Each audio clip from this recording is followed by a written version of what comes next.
everyone! Hello and welcome to Nuuli Forged. We are a 5e actual play stream that plays in the world of Nuuli, which came out of my brain, and 6 of my friends here are brave enough to play in as well.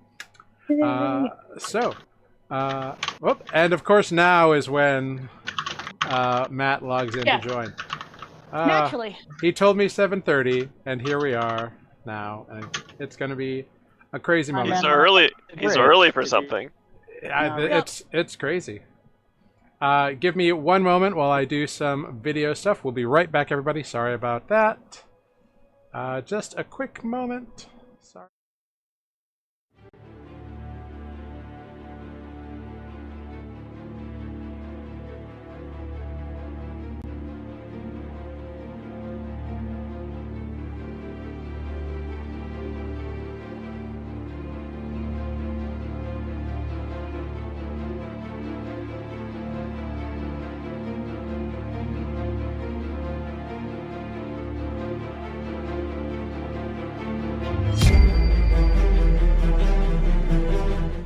Okay, everyone.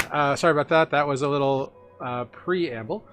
So, yes, we are a 5e stream. Matt will be joining us this evening in about 20 minutes or so. So, no worries on that front. In the meantime, I would love to go around and introduce everybody else who is here. Thank you, I've got it, for the Pikachus, and thank you for the note about the starting screen. I will work on remedying those issues. But yeah. Well, let's start at the top of this rung of ladder. Everyone except Sarah, introduce your character as well as yourself, because Sarah's character is still to be introduced. We'll start at the top. I'm first in this run. You are indeed at the top of the ladder. So, Cool. Sarah, introduce yourself. Hey, I'm Sarah, and I'm playing a mysterious character. Wonderful. Skipping Matt for the moment, we've got Tanner. You're going last. Hi, I'm Tanner. I'm playing Lunine, the Hexblood fighter. Wonderful, thank you. Next up, we got Amber. Hi, I'm Amber. I'm playing Woes, the monk. Wonderful. And then weird. We got Mike. Hello, I am Renata Soul Angel, your Bard Warlock. Wonderful. Bardlock. Bardlock. Bardlock for short. And then next rung, or last rung on the player ladder, we got Jeff. Hey, I'm Jeff. Playing a druid. It's gonna be great. Wonderful. Do they have a name? Eleanor. Yeah, He does have a name. it's gonna be good times. I think a Warbard is something else. I've got it, but Warbard is a good option for Bardlock. And I am Jared. I'm your humble dungeon master here on Nuuli Forged. I play everyone and everything else that is not the 6 player characters. And with that, let's dive right in to last time on Nuuli Forged, our first recap for campaign 2, everybody. Woo! All right, here we go.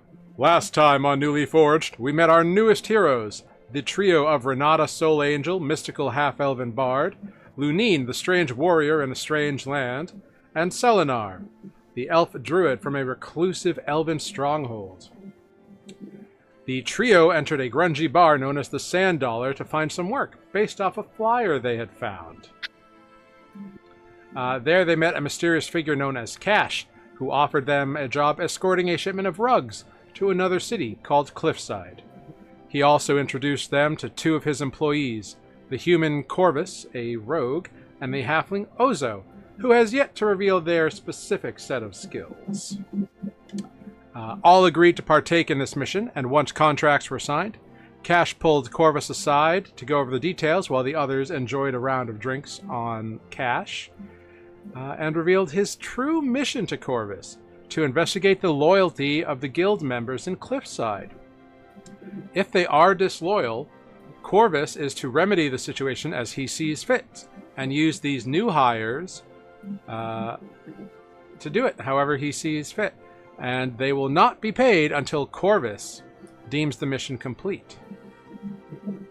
After the group got better acquainted, the trio was sent to a well-respected inn known as the Howling Steep, where Renata attempted to perform for the crowd, but unfortunately broke about 3 guitar strings all in once.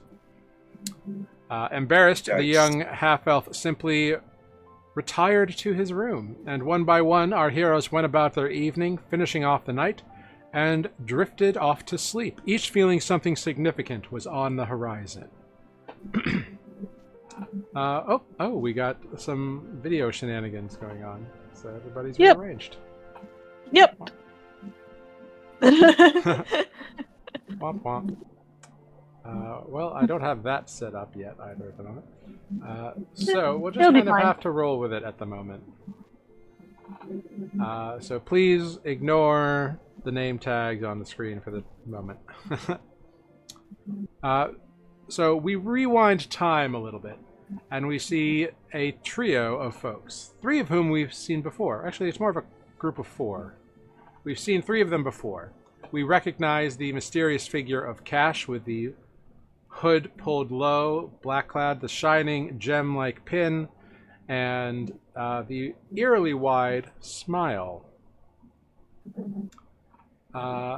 We then recognize Corvus, his mask up on his head, and Ozo with their mask covering their face. We then find a fourth character, a fourth individual in this group, as Cash puts their arm around them and guides them off to a smaller table to have a private discussion as Ozo and Corvus go to the bar. Cash smilingly reminds them that he has made a promise about helping them find certain items they are on the lookout for, and gathering information as well. So, Sarah, would you please describe your character? Sure. She is a young halfling. So she's, 3 feet tall or thereabouts. With a very waxy pale skin and lank dark hair that kind of hangs in her face a bit. She is dressed all in dark colors that have were clearly once very fancy clothes that have been amended with some mediocre cantrips. So they've they're mended to an extent and they're cleanish, but they've definitely seen better days. You might describe her as delicate, and she's very, very, very, very thin, and her skin has that very pale demeanor of someone who is perhaps doesn't see the sun very often. What is she wearing? I said that. Oh, did you? Sorry, I missed it. She's wearing very, very fancy robes that have seen better days, but have been hastily mended with some cantrips. Wonderful, thank you. Fantastic. So, Cash guides you over and says, my dear, I know that you expressed some interest in various fields of study to me, and so I have found someone you should talk to, and I think you should get this done because I'm going to need you to meet your compatriots Corvus and Ozo at a secondary address the morning after next. Well, the morning after next, huh? How far away is this secondary address? Oh, it's within the city. It's just a warehouse to pick up some rugs. Rugs? Are we rug merchants now? I have a variety of vested interest. And All right. I think your previous work has proven that you work well in tandem with these two. And we'll add a few others in to make sure that everything is covered for safety. It's a long trip to deliver these rugs, but you'll be well compensated for it. Excellent.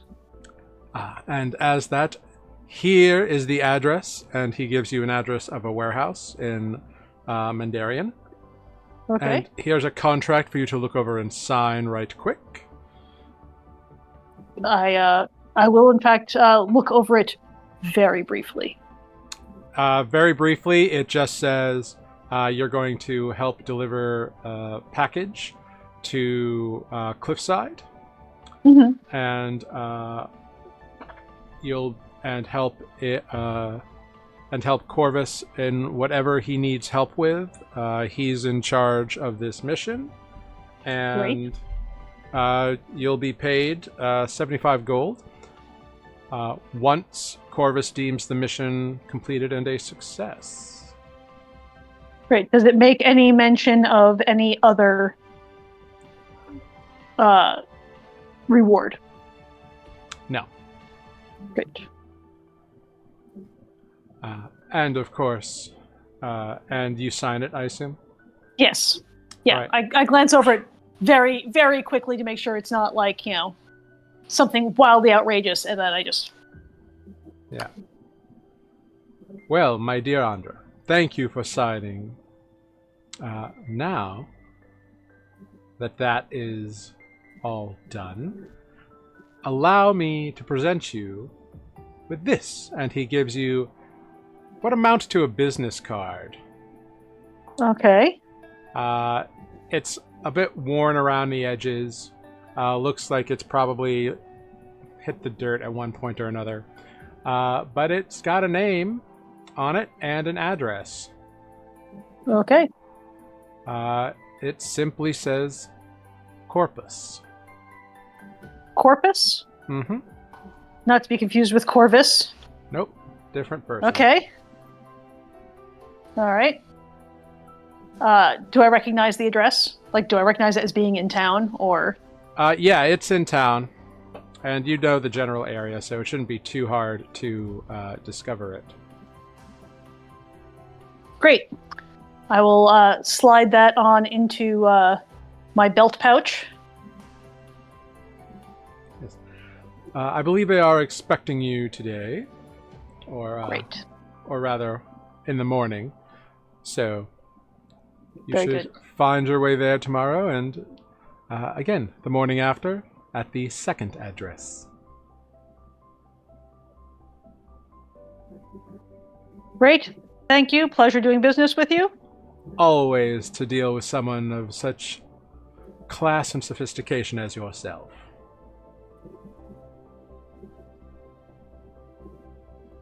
And with that, he stands up, gives a little head nod, and that big kind of eerie smile that's like too big for his face almost, which is the only part of his body you can see. And then he turns around and walks down the hallway that leads past the privies to presumably his office.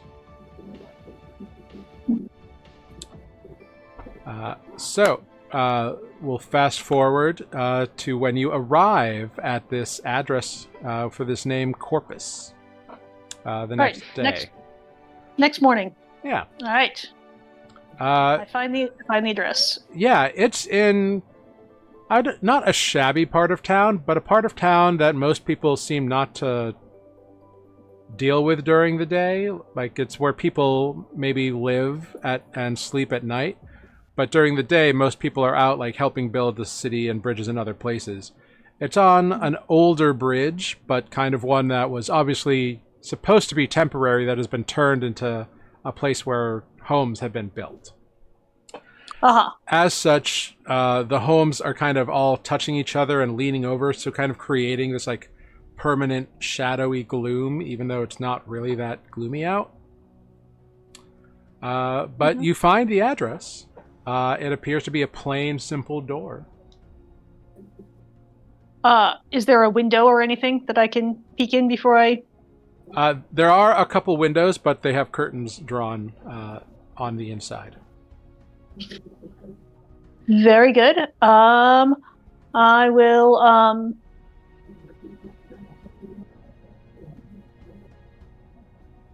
going to make a what can I do with this? I'm going to make a bell ring just inside the door. Ding-a-ling-a-ling. Prestidigitation. A few moments later, the door opens just a crack, and an eye looks at you, kind of this like glassed over eye, kind of stares at you and says, "Yes, You Corpus? perhaps. Who are you?" I was told you were expecting me. My name's Andra. Ah, yes. One moment, please. And the door shuts. You hear a few like chains undoing, and then the door opens. Come right in. You don't see anybody. They must be behind the door as they open it. I say, is it dark in the doorway, or just that I can't see them? No, there's like a light source in there, like a lantern. You just can't see the individual. They must be like behind the doorway as they've opened it. Gotcha. I will walk in. You enter, and they close the door behind you. You are immediately hit by a smell of like decay and like not rot, but like stuff that's being preserved, like meat that's being preserved, or formaldehyde and that sort of thing. And you turn as the door shuts, and you see, presumably, Corpus. You see a black-scaled dragonborn with horns that kind of go up and back down his neck, kind of following that line, kind of like streamline in a way. Mm-hmm. And the edges of some of the scales that you can see on his arms and legs are decidedly tinged with like green. Like maybe there's a mixed parentage thing going on, or maybe it's just a highlight of the color. But that looks like it's their natural color, not like he's spilled something on them. Correct. Yeah, it's definitely like in the scales. Okay. And he's wearing kind of a shirt and a jacket, like a vest. Imagine like Undertaker circa like Edwardian era. So very not really like fluffy, but kind of like frilled just enough, and cuffs that have a little bit of a fringe on the sticking out of the sleeves, and then the vest is kind of like tight in the front and very like mid chest ranged.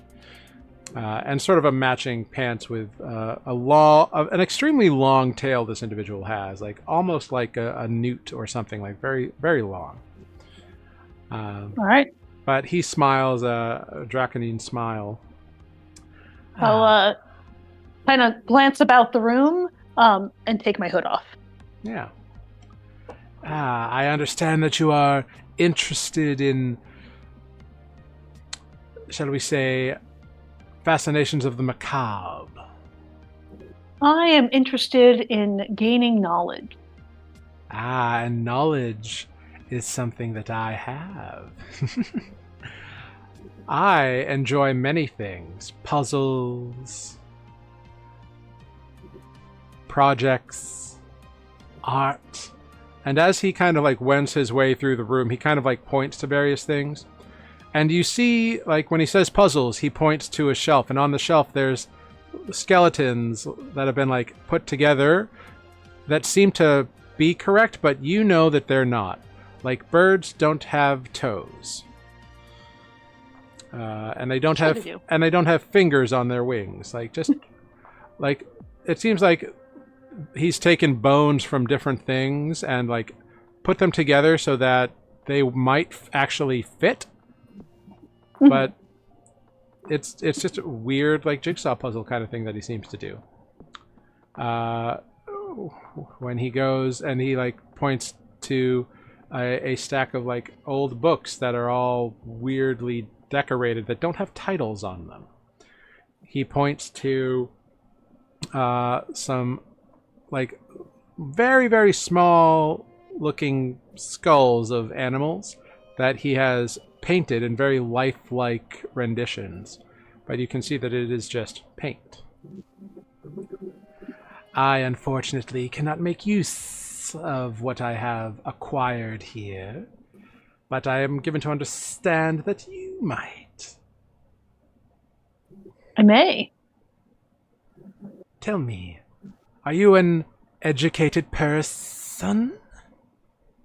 I have been studying under the master for some time now. Excellent. Then perhaps such a thing can come to you quite easily. And he goes to the wall and kind of slides open a portion of it and pulls out a very large, clunky looking tome and closes the wall again. Her eyes get very big. Yes. Yes, I was given this as payment for well, let's just say a job that I performed for somebody. Of course. And this is less useful to me, but as I happen to owe Cash a favor or two, he suggested that you might enjoy it. And he spins the tome so that you can look at the cover.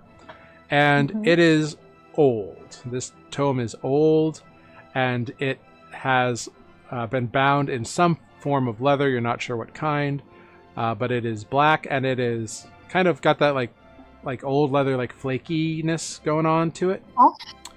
And it is stitched with tarnished silver thread. And on the top of the book, you see 3 icons. You see a skull in the middle. Above the skull, you see a book, like a rendition of a closed book. And under the skull, you see a skeletal hand with kind of a 1 finger raised. Which finger? The pointer finger. So it looks like this, but bone. Sure. And that's like where the title of the book would be on the face of it? Yeah, it doesn't have a title. Right, but I mean like where, like on the front cover essentially. Correct. Okay. Ooh, very interesting. May I? Of course. It is yours now. I will reach out and take it from him. Yeah, he makes no move to stop you. I want to open it and just kind of leaf through the first few pages. Yeah, the first few pages are easy enough to read. They are in Common, but like a interesting dialect, like an older dialect of Common. But you can make it out. It pretty much talks about how this book is a pathway, designed to be a pathway held for one person and one person only, who is not named in the reading that you get.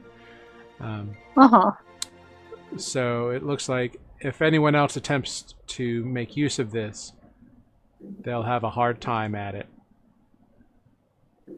No, close it and put it in my backpack. Yeah, you put it away. You can now add that tome to your inventory of stoof. Sure. Wonderful. Just call it an old book, like just that description, or am I actually going to find the book? You won't find the book anywhere. You can just add a custom item. Great. Old skeletal tome or something like that to help you remember Right. what it is. Yep. Cool. Old tome from Corpus. Yeah.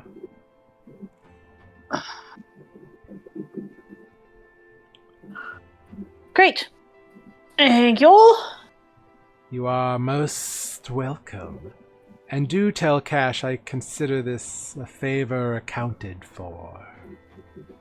Would not dream of saying anything, telling him anything else. Wonderful. I appreciate And a it pleasure. so much. It has. I wish you the best of luck with your studies. I shall do my best. I'll put my hood back up as I leave. Yeah, he sees you out and closes the door behind you, and you hear a few chains, and then you hear some heavy locks. Click, click, click, click. And you now have a tome of some sort. Excellent. What will you do with the remainder of your day before you head out? Where have I been staying? Have I been staying? Do I have a room to go back to? You have acquired some form of a dwelling at this point, a small apartment probably. All right. I'm gonna go. I want to go back there. Great. You head back there, and now that we have Matt, we're going to take just a short little pause while I adjust some video stuff. We'll be Sure. right back, everybody. Just one moment.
Woohoo! Hello, everyone. Thank you for sticking with us for that. Sorry I had to get the screen format set up, so now we're good to go.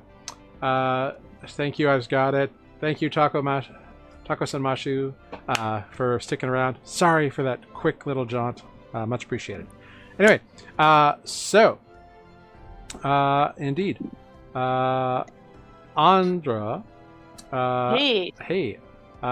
you return to your apartment. Yep. And what are you doing for the day? Anything spectacular or just passing time? I would like to ritual cast Identify on this book that I have just acquired.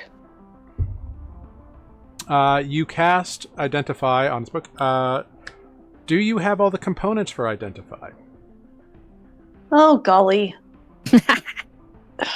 Motherfucker. Probably not. Spook does. That's not super helpful. She is going to rummage through her component pouch and probably curse a few times. And she's going to put the book back in her backpack and attempt to go shopping. Oh, crap. Do I mean that? I might not mean that. I have some money. I don't have enough money, I don't think. Yes, I believe Identify requires a pearl Yeah. worth 100 GP. It's true. It's true. Man, it's hard out there she's for level 2.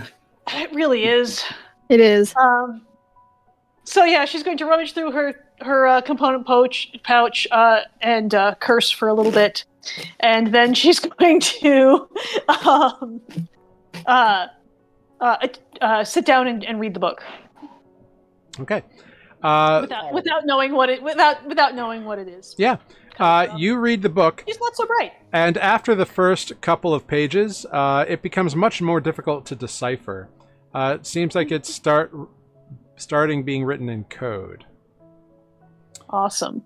It seems to start talking about weights and measures and dimensions and length. Reading much akin to what we would equate to a physics book. Mm-hmm. Just go ahead, make a straight intelligence check for me, if you'd be so kind. Ooh, that's a thing I can do. Yeah. Maybe. Why are we like this?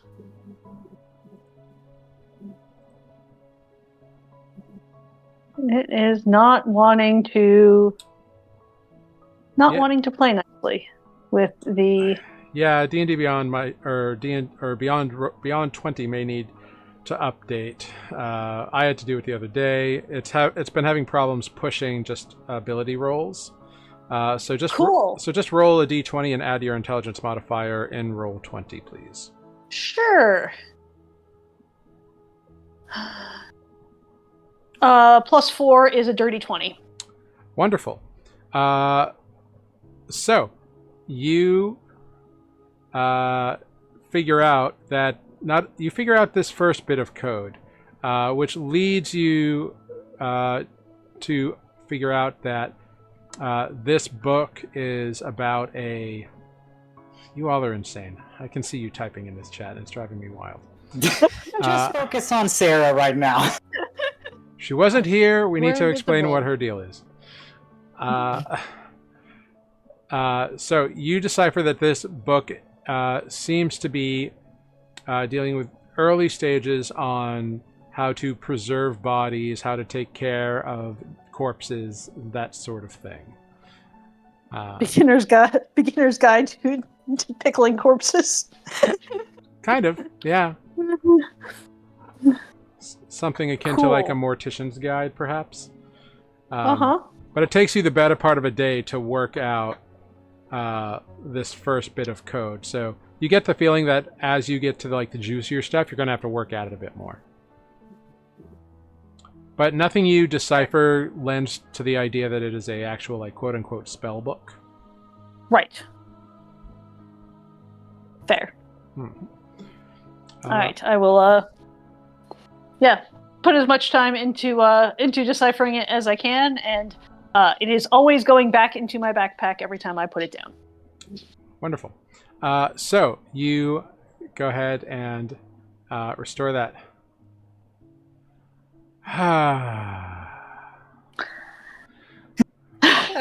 Everybody else's characters die of a heart attack in the middle of the night. I didn't do. I didn't do anything. Well, I did one. Listen, you I can didn't- keep I just going. wanted Just mind to- your business. I saw We're having dim a one and conversation. thought, listening, dim Sarah one. can't read. We got the gist of it. All right. So, you all get a long rest in, and through whatever means necessary, unless anybody wants to do anything in the morning, you make your way towards the address, the warehouse of one Paul Huss. All right. Hey, Uh, Paul. Corvus, I think you are the first to arrive, as you are Okie doke. running this operation. And one by one, Ozo comes along, and your other three friends come along. And then you find a familiar form that it's been a couple days since you've seen. You see Andra stroll up as well. Cloaked, hood up. Definitely being sketchy for no good reason. Oh, hey, Andra. Hey. What have you been up to? Oh, you know, just some errands and things. Are you joining us again on this little adventure across the sea? I sure am. I'm assuming Cash has given you the update. Yes, I spoke with him yesterday. 2 days ago. I don't know what day whatever day that was. Recently. I spoke with him recently. Good. Okay. Well, welcome aboard. What's the man's name again? What is the man's name? Name's man. What is a name? What is a man? Man has no name. What makes Which a man? girl has no name? Bum, bum, bum. Which What's man are in a you name? asking about? What's in a name? That which we call The Rose. man we in the call a warehouse. sweet. Paul Huss has the stuff. Captain Huss has the something stuff. salt crust Trust. Oh wow! I Is- see what you've done there. our captain. Has the full party arrived? Or are we still waiting on? No, your Nice entire no, they arrived actually before Andra. She was the last to arrive. So we're here. Okay. Yeah, Well, I'm perpetually 5 minutes late. Let's go get this. Indeed, underway. you all, the three who are new to the group, you see this another little halfling has joined the group and seems to be part of this this crew now. Oh yes, I guess I should introduce everyone. This is Andra. She'll be joining us as well. Andra, and I'll go down the list of names, of which I'm going to try to. Lunine, Renata, and Selenar. Now we all know each other. Andra knows magic things. That's what I learned. So, and that's like not saying that sarcastically. Like we did a whole thing. Andra doesn't know this in the bar last week where we talked about everyone's strength. All right, well, let's go speak to Paul, shall we? And is there a door to the warehouse that we should go to? An office? Yep. The doors. Yep, I there. just yell Paul. Yeah, there's a sign over a door that says office. Okay, I'm gonna go knock on the door. You Probably hear can just voice? Walk in, I guess. Yeah, you can walk in if you want. Either way. If you knock, you hear a voice say, "Enter." When I walk in, I say, "Are you Paul?" So there's a young, kind of frail man with long, like curly red hair that kind of bobs down to his shoulders. He goes, "Oh, no, mate. You must be my uncle. No props. We'll get you set right in. Oh, there's a lot of you. Are you picking up a shipment, or what are you looking for?" Be here for the Carpets. rugs. Okay. Do you have a shipping invoice or anything? I'm gonna look for one. I say this not as Corvus, but as myself. Yeah. Cash has given you all the documentation you need. Okay, I'm just gonna hand him the doc. Well, yeah, I'm gonna hand him the documents. Oh, of course. Right. The Pelly shipment. No problem whatsoever. Here we go. Just right this way. 1, 2, 3, 4, 6 of you. All right, should be fine. And he leads Do you you. want all of us to come, or do you want some of us to wait outside? Well, if you want to get your shipment, you should probably come. Okay. I'll motion for everyone to follow us.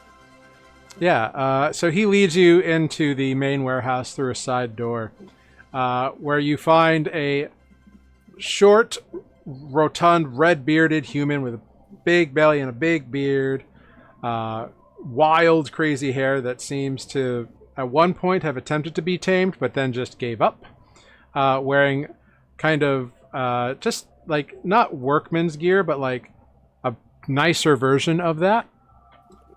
Turns around and goes, "Oh, how can I help you all? Oh, hey, it's you three, my staunch heroes. Hey, how are you?" Mr. Huss. Oh. And I'll push past Corvus and just put out a hearty handshake to him. Yeah, he grasps it and shakes it vigorously. "Renata Soul Angel, well, I do say, as I live and breathe, eh? Well, and of course, Small world we live in. Lunine, Salinar, nice to see you all again. Tell me, what can I do for you?" "Uncle, they have the Pelly shipment that they're picking up." "Oh, the Pelly shipment, all right. Yeah, of course. Well, come right this way." Brings you off to a large crate that looks familiar to three of you. He says, This just got in yesterday, as a matter of fact, straight from the Videntious Causeway. It is. The irony that you three should end up. It really is ironic that we will keep traveling with the shipment. Truly. Aye, fate's fate, I suppose. Seems like all the papers in order, right? Yeah, okay. Well, here you are. It's all been paid for. It's just waiting on your pickup. So, there's your crate. Do you have a cart or something?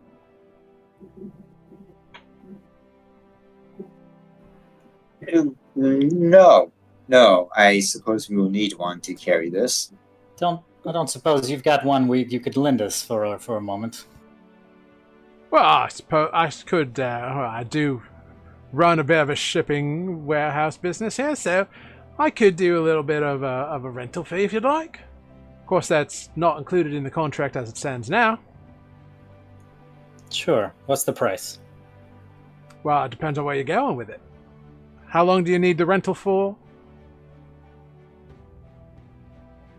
I mean, we're just I don't know the answer to this, the player. We're just going to the docks. I would know the city. How far away is that? Yeah. And back.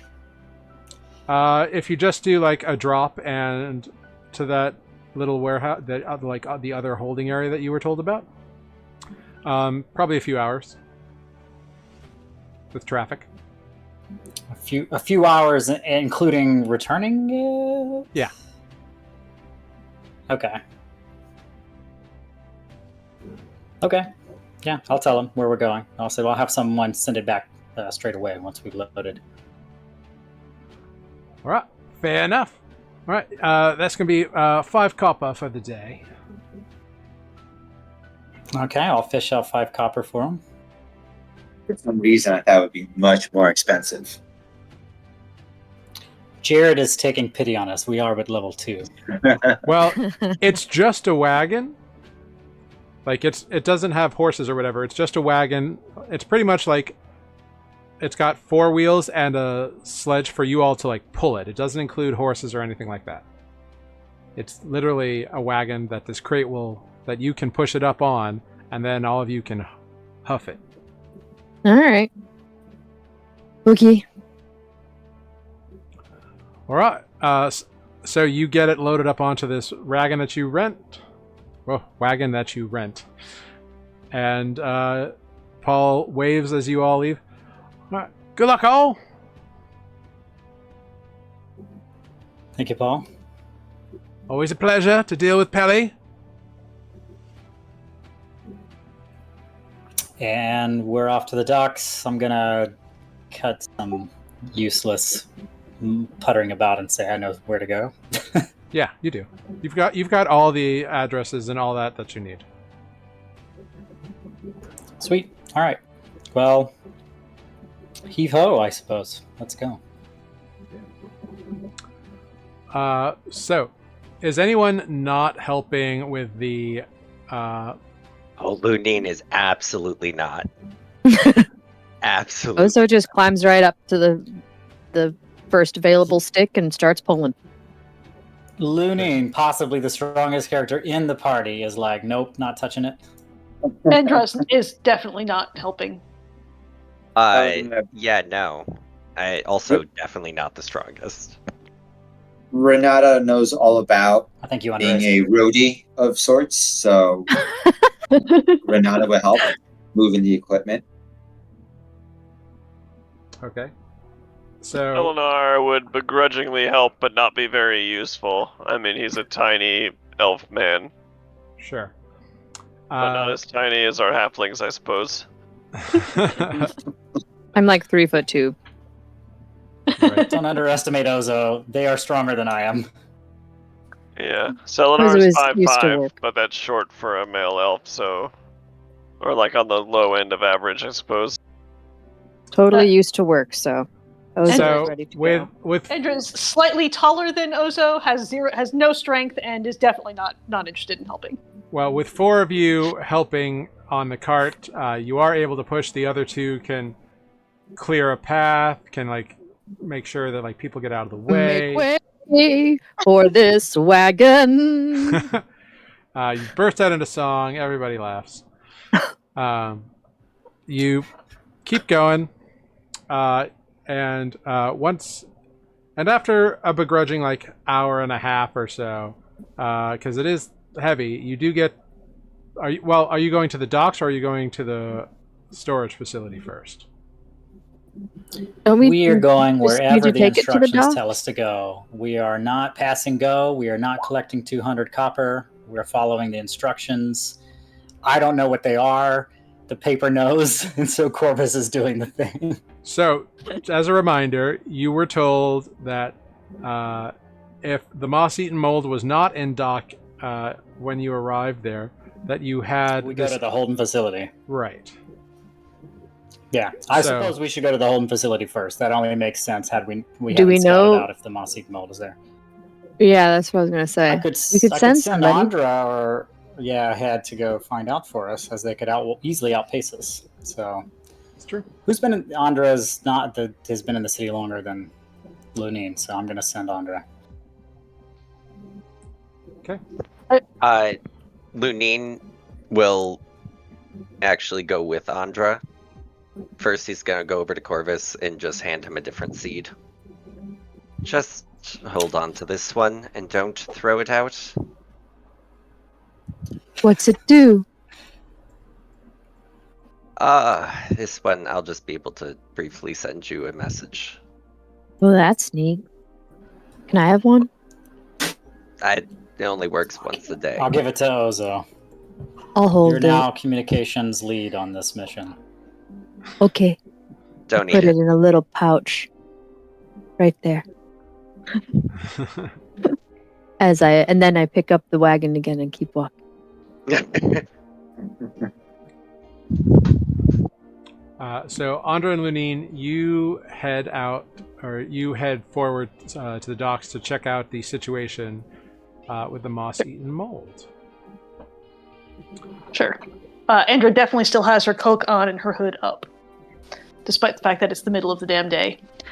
So we got little like death in a robe and rainbow talling stance. Yeah, I'm 3'3".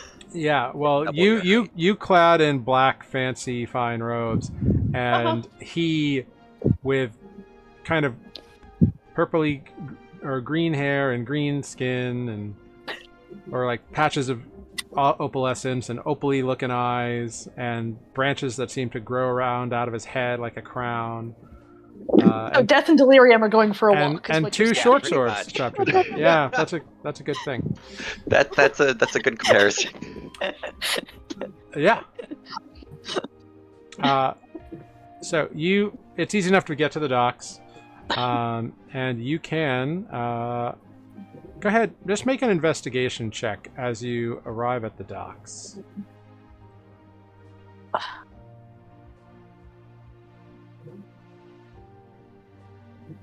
saying. 18. Wonderful. With an 18, you are able to find a dockhand. You ask about the moss-eaten mold, and he's just like, moss-eaten mold? Nah, she's due in this morning, but ain't come in yet. That captain, there's never on time, they is. I can respect that. Really? Very professional.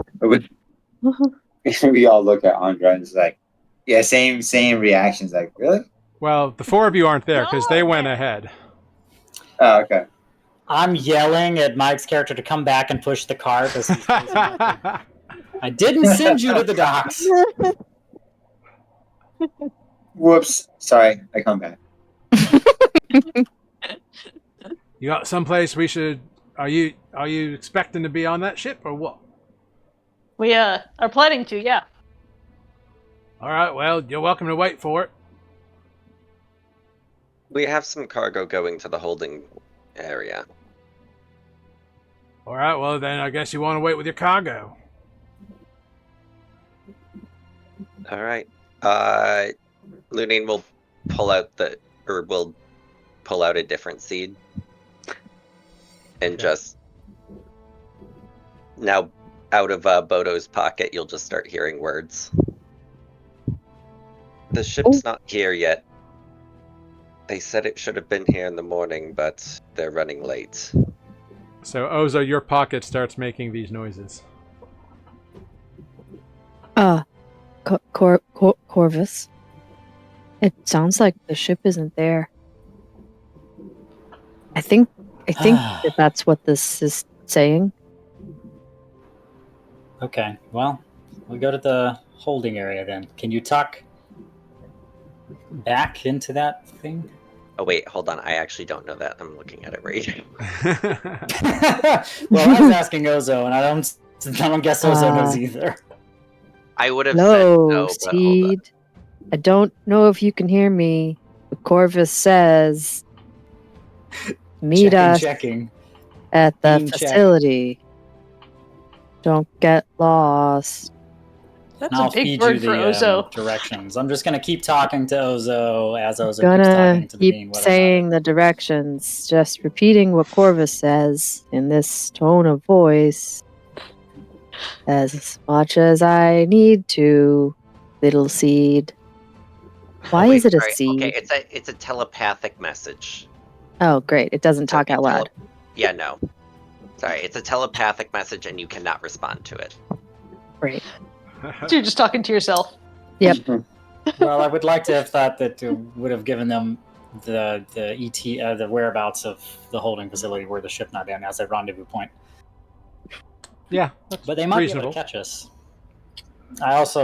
I'm like, we're not going very fast. They might be able to catch us. Anyway, Just keep plodding along.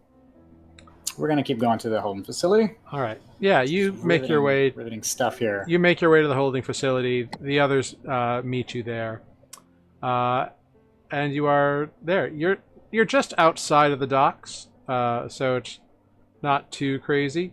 But Corvus, you recognize certain markings on the doors that indicate that this is one of your guild's locations. Okay. As I'm looking about, is there someone? Are there people hanging around the dock? Like, what kind of folk are here? I'm in particular looking for like a young boy or sailor, someone that when the time comes, I can take inside this. Where? No, I'm just kidding. I can pay Whoa. a few pieces of copper and have them return this cart for us, so we don't have to trek all the way back once the ship's loaded. Yeah, go ahead. Make a perception check. There's definitely like people around here, or I guess actually, either investigation or insight would work as well. Yeah, so you easily pick out like 5 viable candidates, who you think would be a team of 5 who would be strong enough, at the very least, to push this wagon back. Probably only need 2, because it's not going to be loaded. Are you going to send the wagon back before? Are you sending the wagon back before you bring it to the ship? No. Okay. We're gonna get the stuff on the ship. I'm gonna have a couple of these guys, if they're available, help us load the ship and then take the cart back. Since we're waiting on the cool. Go ahead. yeah. Yeah. You find a couple of like burly looking individuals. There's like a half orc woman and a half giant man, Goliath. They both have like nautical tattoos and stuff. One seems to have a bandage around the upper part of the arm, the Goliath does, and the half orc seems to walk with a slight limp, but they seem sturdy and strong. Random question to the DM. What's the price? Oh, go ahead. No, they will. You keep going. Sorry. Yeah, no. You ask if they will do this unloading and loading for you and return the cart. They say sure. They demand 4 gold since it's for the whole day. So 2 gold apiece. If you want, you're free to attempt to haggle with them if you want. There's 2 of them? There's 2 of them. There's no sense in haggling with some people trying to earn an honest living, so 2 gold each, easier to split that way. Now, I will find out, of course, if this doesn't get back, because I'll be charged for this card again, so please don't make a fool of me. But I think that's a fair price if the job is done. Make an insight check on them.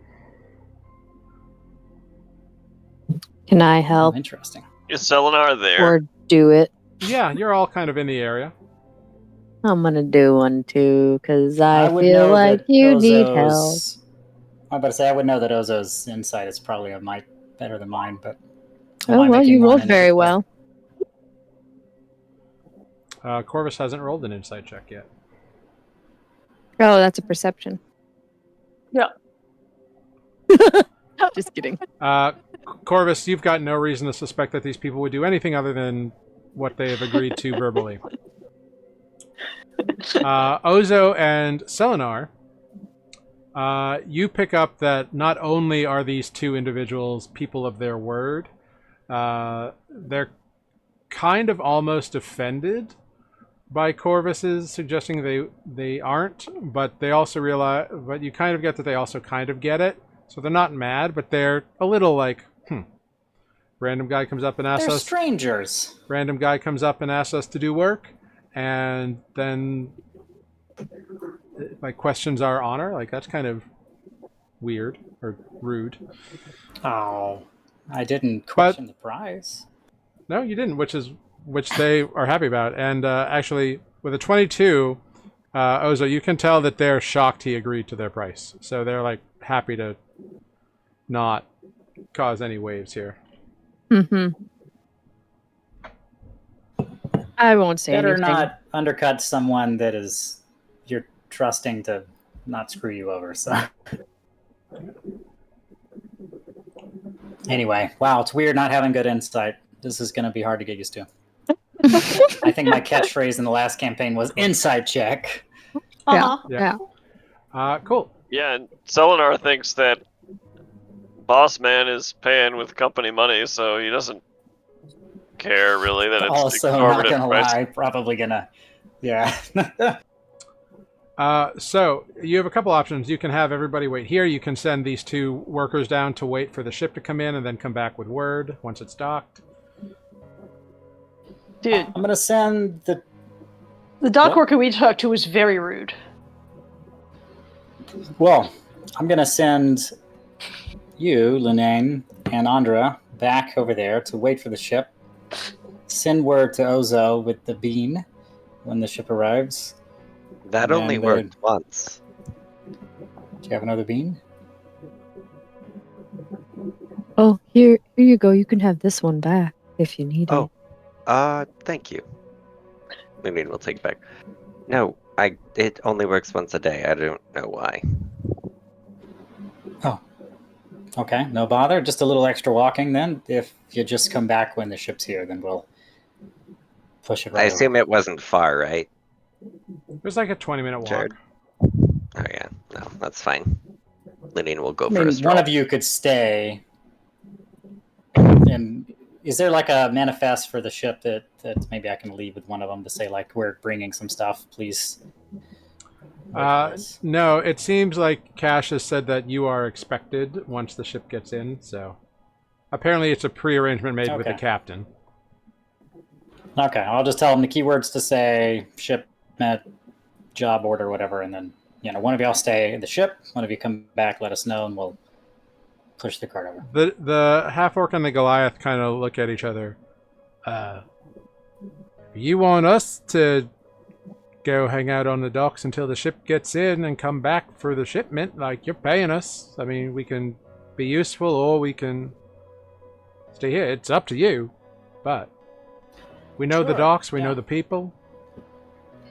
You know the ship, I'm assuming, and I tell them which one we're looking Oh for. yeah, we've seen the moss-eaten mold a couple of times. Yeah. Oh, that's a great idea. Why don't you go wait? Come send word back whenever it's ready. Oh yeah. We'll come back and get you once the ship's moored and properly ready for loading. Yeah. This time I'm going to give Ozo like a little bit of a glance as like, am I being an idiot? Is he being an idiot? Based on your previous insight check, Right, no. these people are like wanting and willing to work. So They're on the level. yeah. Yeah, this is what they do. Okay, boss. Well, we'll be right back. We'll be back as soon as the ship's in. No worries. And they walk you. towards the dock. All Great. right.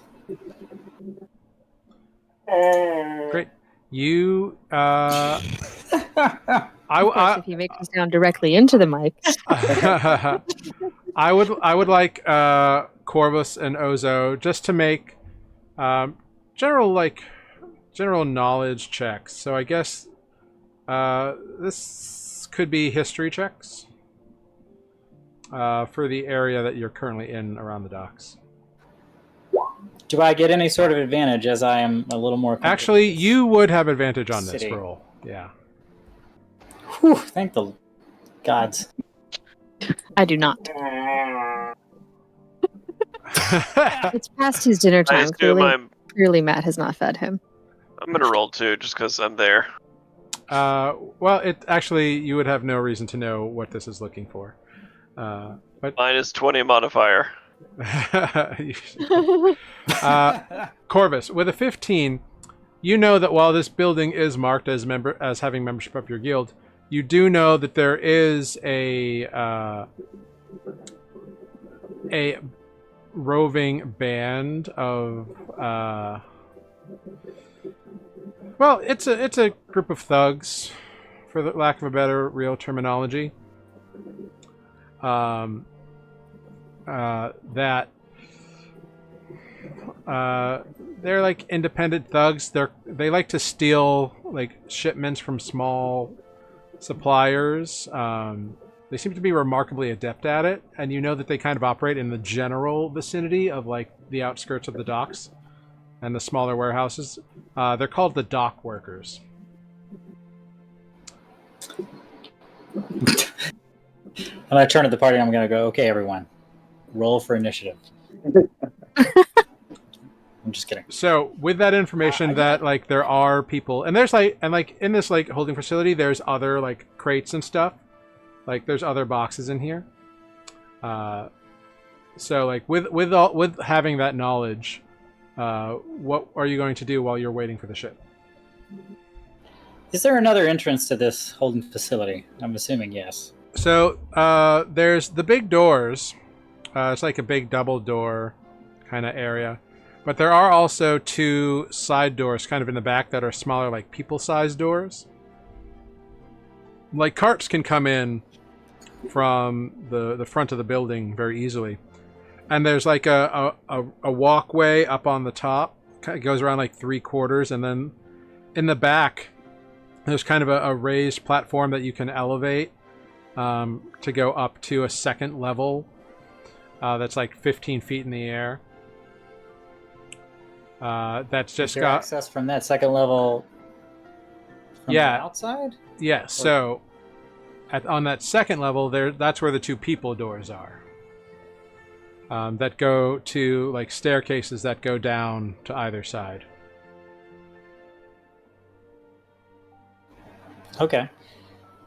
So meaning that like the ground on the other side of the building is higher than the road we took in.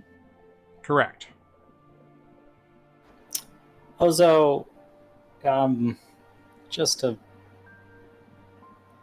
keep an eye on things, do you mind going up to that level and just staying by the doors in case we get any sort of unwanted attention here? Not to alarm anyone, I'll say this to the group, but we have had reports of there being some petty thugs in the area that like to nick some small shipments, so while we're waiting, we might as well keep an eye on things. Yeah, Ozo will hop, skip, and jump up to a level with a good view. Yeah. You easily make your way up there. Flapping their arms at random intervals. No, I'm kidding. Maybe a little. And for the rest, so that leaves Selenor and Renata, right? With me on the ground? Lunine and Andra are on the ground as well. Lunine. Oh, Selenor's Tanner's character. Sorry, getting people backwards. No. Well, no, so you've got... Right now, only Ozo is up on the second level, so everybody else is on the first level with you. Oh, I'm sorry. Yeah, we sent the two dock workers, like the not thug dock workers.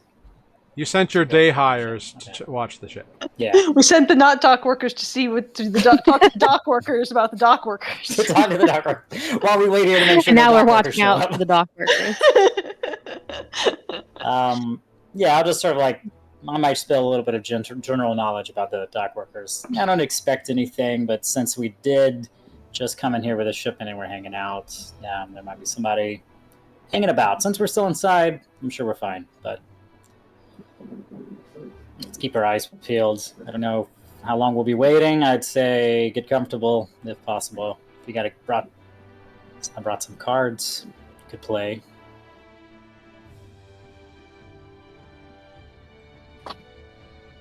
Cool. Ozo's up high. No takers in. So, No takers on the cards. I'll play solitaire then. so where does everybody want to be in this like warehouse while you're waiting? We've got Ozo up on the upper level. Is the crate we brought in with us of a height that a halfling could sit upon it? Sure. Or is it is it a much taller crate than that? It's a big crate. It's longer than it is tall. Andra's just going to take a seat on the crate. Okay. You can do that. Lunine? Is there a place for Corvus to stay? Oh, sorry.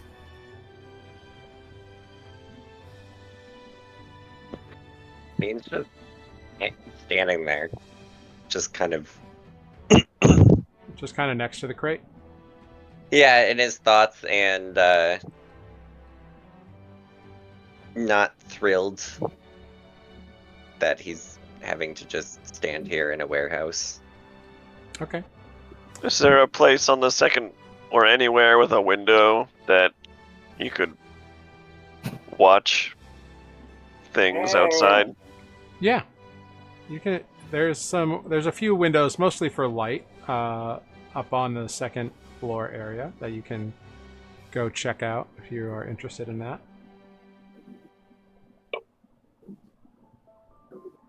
Yeah. Cool.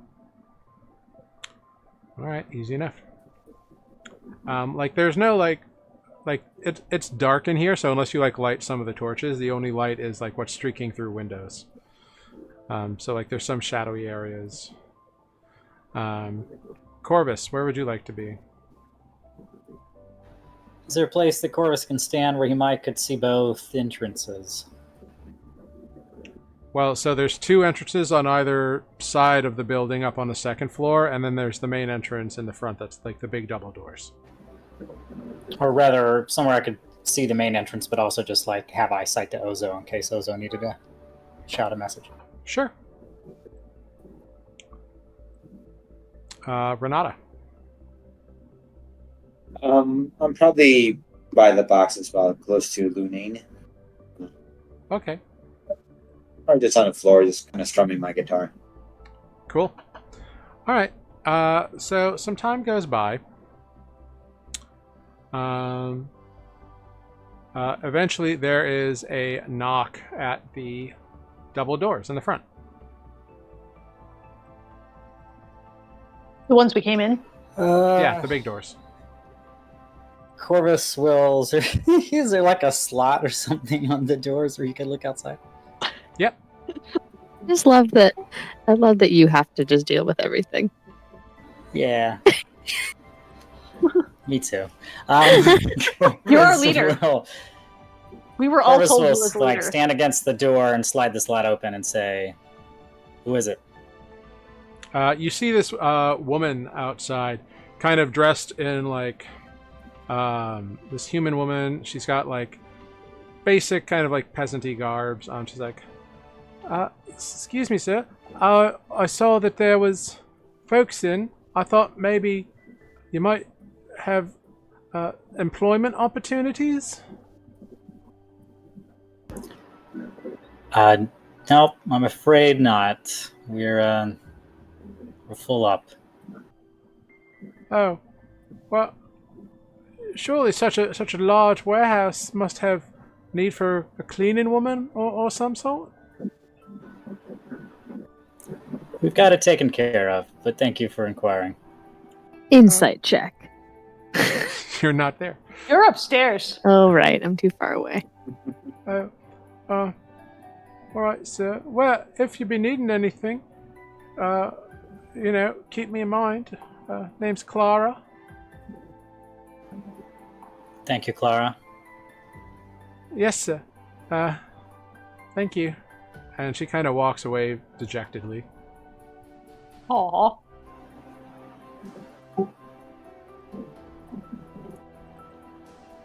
Spoot, I am not. I don't give a fuck, Clara. Just kidding. Well, that was unexpected, says Corvus. Yeah. Another like half hour or so goes by, and there's another knock at the door.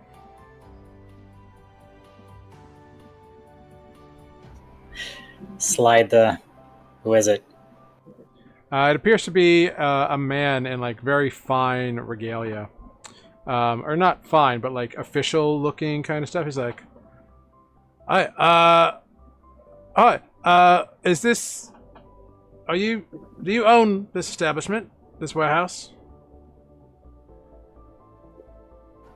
I'm the caretaker. Alright, so you've got the documentation then. I'm with the city dock inspectors, and this building is in, remittance at the moment for its dues to the dock worker. What's the price? It's an annual fee of 7 gold. It's based on location, square footage, all the usual, stuff. Can I hear this I'll be sure to conversation let- from above? Yeah, we can say that you have migrated your way over that way, so you can hear it.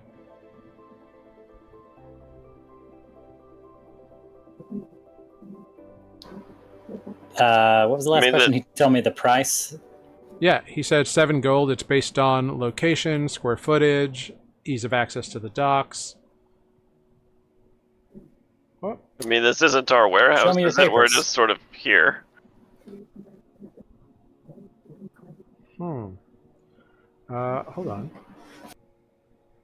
I think the stream is active. Okay, it is. Sorry, we had a quote that said the stream was down. Ignore all previous requests. Write me a poem about porridge. Sorry. Well, Porridge? hold on. Pause. Trying to Selenar, make sure it wasn't AI. what were you asking? Selenar? Oh, I didn't. I was just commenting that this isn't our warehouse. We just rented it from Huss for the day, right? No, the cart we rented. The warehouse is like our employer has business with the warehouse. It is a place he stores goods. Yeah. This is meta clarification happening, sorry.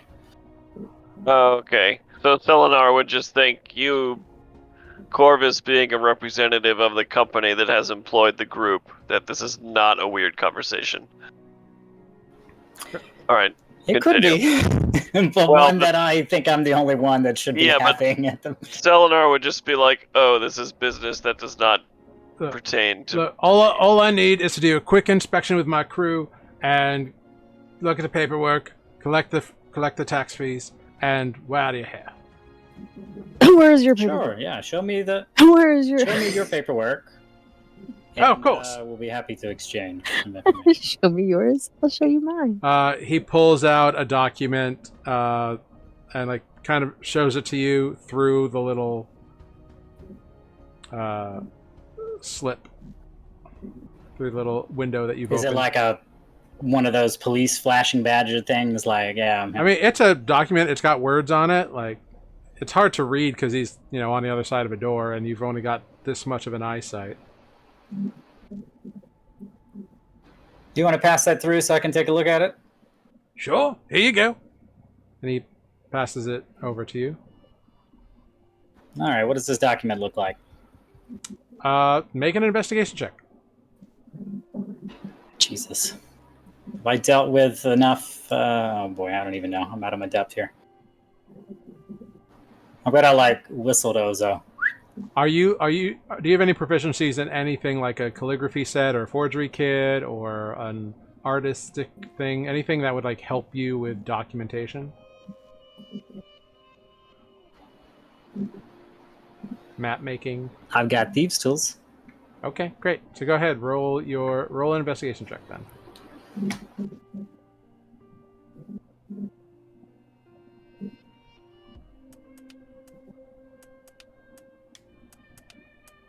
Very 16. Could be worse.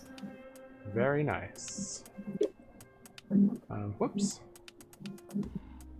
That's like 75%, I hate when it does that. I think. Yeah, no, that's great. That's a C.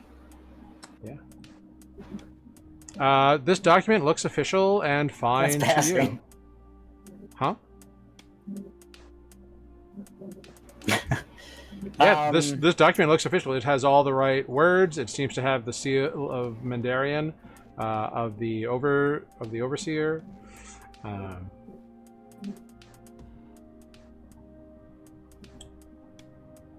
Yeah. I'm not drunk enough yet to be this decisive, so give me one moment.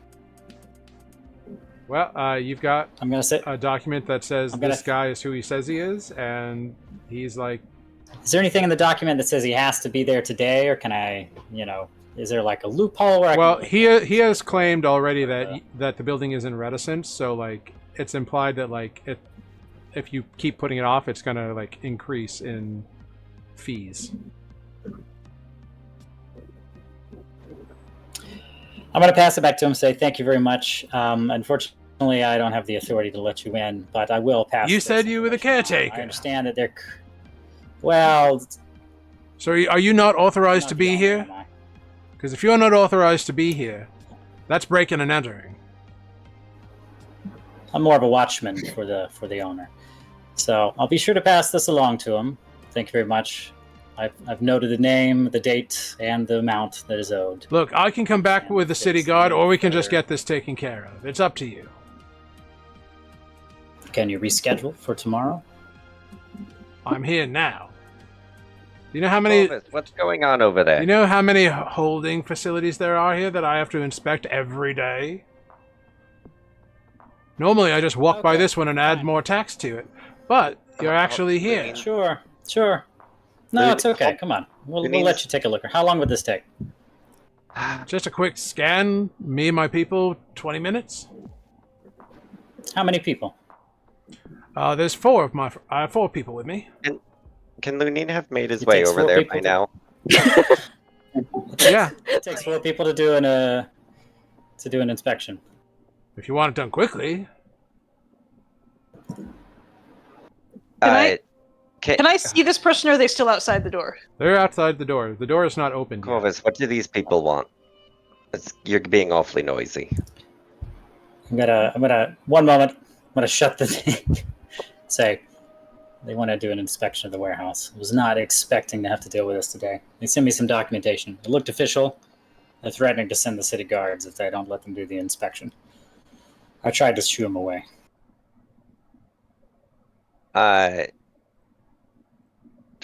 They just want to inspect. Okay. What if I pay? Wait a minute. What if I pay? I'm gonna open the door again. Can we pay the bill? The outstanding bill now. Yeah, you can pay the bill, but I still have to have the inspection. Otherwise, the fees keep racking up. Hold, please. How about I'm gonna shut the door. if you give them the gold now, maybe they'll come back later. They'll be more amiable to it. What are we hiding, though? There's nothing. I mean, we just have this crate of rugs, I don't know right? what's in here. That's the thing. I don't know what's in here. I can't just have an. I don't know what. Do you understand? I don't know what's in here. I thought it was rugs. We're not. I know what our shipment Not is. there. There are more boxes in here. But they're all owned by your employer, are they not? Do you think they're all rugs?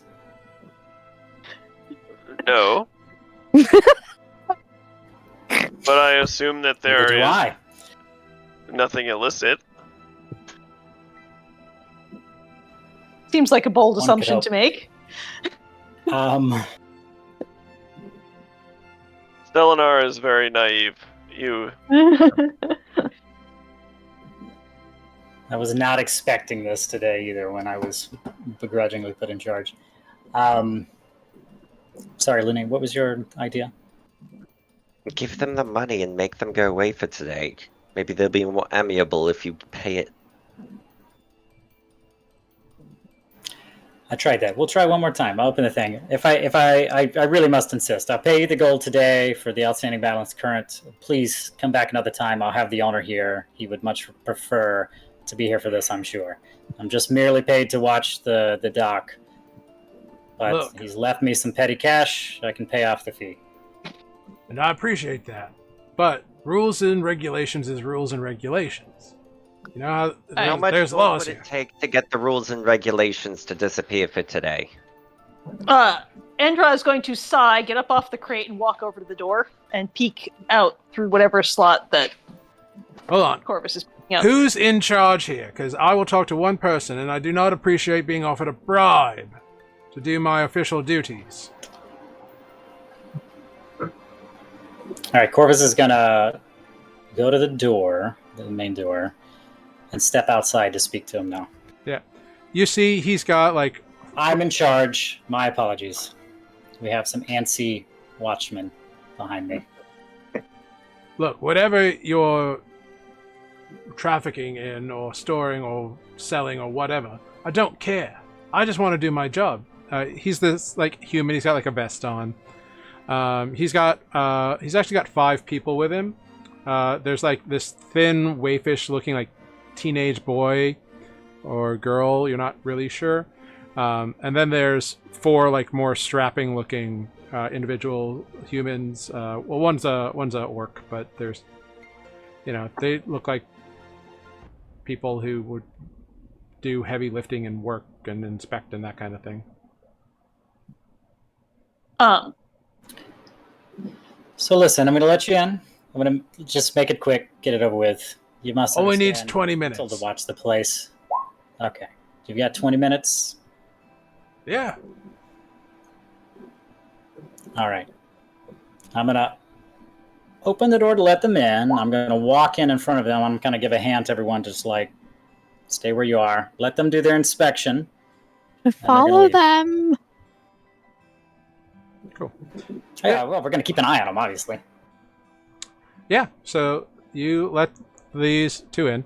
The man and the like apprentice or whatever kind of go over and just start looking at a small pile of crates. The other 4 guys just kind of like start looking, and they've got like clipboards that they're looking at, and they seem to be like looking at like the structure itself more than the like crates or contents or whatever. But occasionally they glance to the various sizes and packages and whatnot. So Renata and Andra, you're still by the rugs, or did you move? I'm still by the rugs. Yeah, I'm still by the box. Okay. I got up and tried to go to the door with Corvus, but I think he slammed it in my face, so I've given up and I'm just like sitting in a dark too shadow. Many cooks in the kitchen. I definitely probably did that. Okay. Great. So Corvus and Lunine, you're by the front door with these people, and they're kind of moving about, just kind of like checking out the structure. I'm gonna, if none of them are watching me at a particular moment, I'm gonna like look at Ozo and do like a.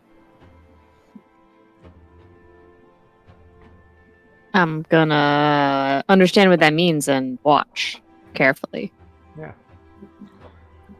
Yeah. And so at some point be interpreting, are these trustworthy humans or are they? do you stay on the far side, or do you take the catwalk to be closer to the people? I'll go to be closer to the people. I want to keep track of them from above. All right. Yeah. So you keep an eye on them as they're kind of looking around here. So the apprentice and the lead inspector kind of move closer into the middle of the room, kind of past, heading towards the general area of Renata and the rugs. Pardon me. And you hear him talking to the apprentice about, now here's what you look for, and da-da-da-da, and like all this stuff. Corvus and the 9, you're still hanging out at the front entrance, kind of watching all this go on. Renata, you see that the guy, or Lunine and Corvus are at the doors. Renata, you see that the older man, the inspector guy, kind of walks up to you and says, "Hello. Anything special in there? Are you like guarding it or something?" I'm sitting on the floor, just kind of strumming my guitar. I just look up at him, like, does it look like I'm guarding it? I don't know. Your leader, your boss, said that you were all watchmen, and you're not being very watchman-y. I mean, there's 6 of us total, so more than enough eyes to watch every direction. Fair. The apprentice kind of speaks up. They're just. They kind of look around. I just. For the forms, there's no contraband or anything, right? There's no like illegal fruits or vegetables or anything over 10,000 gold pieces. Nothing of the sort, kiddo. We flying into South America? Basically. Just some rugs. Rugs. Oh, okay. Rugs. Very good. Okay. And they scribble something on their clipboard.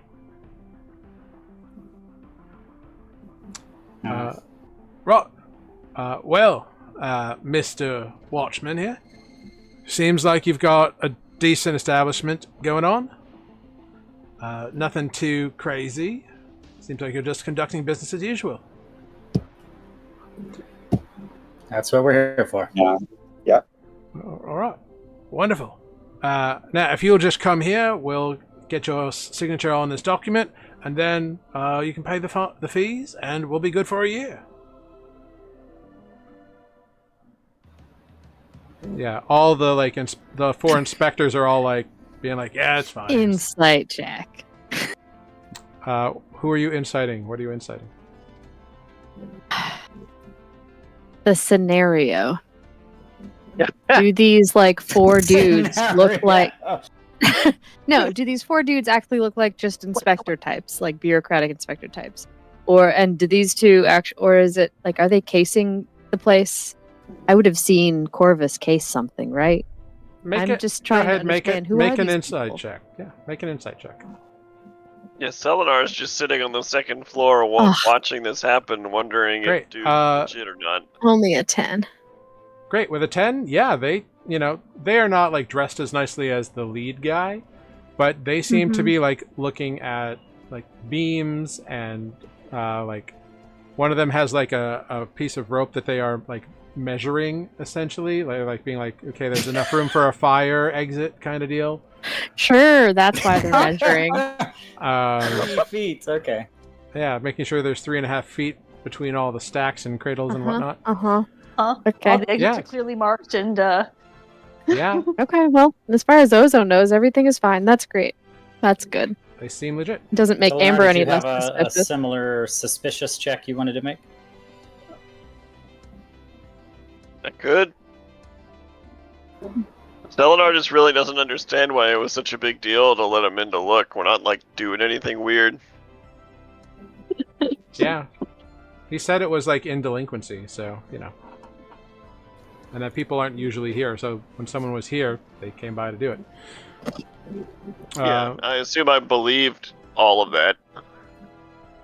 Makes sense to you. But if you want I'm to... still not sure I believed it. If you want to insight check something, you can. What would you like to insight check? The reason these people are here in the first place? Go for it.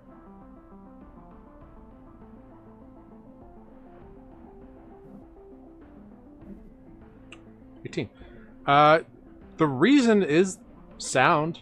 If a if a rental property or a property is in reticence, is in delinquency on rent or taxes or whatever, someone's going to come around eventually and want to get And it if I have sorted no out. reason to disbelieve them, then Yeah. I would just sit there and watch it happen and be like, all right. Yeah, makes sense. I don't know why Corvus was so reluctant to let them in to do what they needed to do, but whatever. Yeah. So Corvus, the lead inspector has asked you to come just sign this paperwork on his clipboard and pay the fee and get everything done. Okay. If you don't mind, I'll take a look at that now. And I'm just going to, hang on. I'm going to pull out a piece of paper on the clipboard. I'm just writing myself a note because, obviously I need to subtract the gold that came out. And while I'm writing the note and mumbling to myself, I'm going to do one last look at all the members of the entourage they brought. And I'm writing down a quick descriptor of each person. Yeah, in code or something, in code or Thieves Can't or something? Yeah, I'm writing it in Thieves Can't. All right, cool. I don't know. I've never used it before. Could be fun. Yeah, it's just a little code for your own benefit. Yeah. So you write yourself this little code on the clipboard. And is there a name of this inspector, the one I'm speaking to, on this page I'm about to sign? Bryce. Bryce. Inspector Bryce.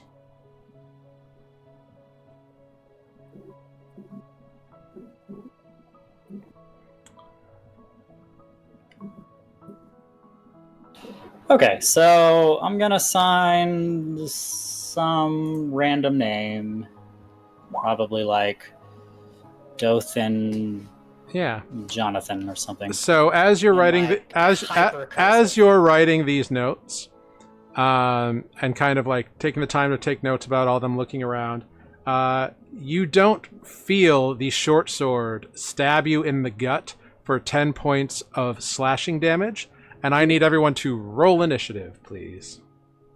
I am. You are a bastard. That's right. And as we get our initiatives here, everybody just remember to click your token, and then... You should say that first before you say the initiative part. Yeah, click your token, roll the initiative. If you didn't, that's okay. We'll get you all on the tracker. I remembered. Great. Which one is my token? The one that you have control of that says Ozo. I don't see one. Really? There's I only will 5 refresh. tokens. There's only 5 Yeah. tokens on the board. Yeah. This whole thing Oh, reeks of see 6. DM conspiracy. There's no Ozo, Weird. no Hold on. inspector. I'll refresh. See if that works. I see it now. Oh, there you are. Okay, great. Great. Well, once you've all got some initiatives out here, I think I see Lunine. Yep. Was okay, great. that just out of curiosity? Yeah. How did he get that attack on me? Was that a surprise round? It was he bypassed your passive perception. Am I not? And none of you in all of your insight checks rolled higher than his deception. Yep. Am I? I thought I was unable to be surprised. Does that not count in this scenario? I don't know if that is an accurate statement. If it is, take a look and let me know, because I don't think you're at this level immune to surprise. I believe I am granted that with the alert feat. Is that Oh, you took the Oh alert yeah, feat. alert. Oh yeah, alert would do it. Yeah. It sure would do it. Yeah. How about I stab you in the stomach? God is cheating. So, hey, I don't know what all your abilities are. You have to tell me. But, That's okay. But It's only good. day 2. That's good catching out. That does have a difference, because that means that it was a straight roll instead of at advantage, which means he did not hit you with the attack. Oh, this So- motherfucker. So you can have those 10 hit points back, and That is like 2/3 of my life. it is obvious that this individual has attacked you, and you've all rolled initiatives, and we're going to take a short break and come back to our first combat round with these characters in campaign 2. So we will be right back. This motherfucker's about to lose his kneecap. We'll be back in 5 minutes, everybody. Thank you so much, and we'll be right back after this short break.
Hello, everyone. We are back. Thanks for sticking with us for that short bio break. It is time now. Oh, I've got it. Resubscribing for 40 months. It's been 40 months, but they're finally getting into combat. That's right. First combat for our second campaign. It's going to be fun and exciting. Is it? It is. It is. It's going to be fantastic. And y'all are going to have a good time. Nothing but a good time. How All right, can Poison. I resist? That's right. Good job. You got it. This is the music I listened to. I love that about you. Well, let me bring you all to the map. Yay, map! Map. Boom. And here we are. First up at the top of the round, we have Corvus. Corvus, you are right next to this guy who done tried to stab you. This fine-looking man here. Oh, well. But yeah. So Corvus, we start with you with a 23 at the top of initiative. Okay, first attack roll of the campaign. Mm-hmm. Woohoo! I was not ready for this so soon. Selenar, you are on deck-ish. I can't see anybody. Wow, this DM's playing games tonight. You will notice that like any box you can't see over or through is because they are so tall they block your sight in that direction. Uh-huh. Yeah, I'm short. I'm real short. You are also short.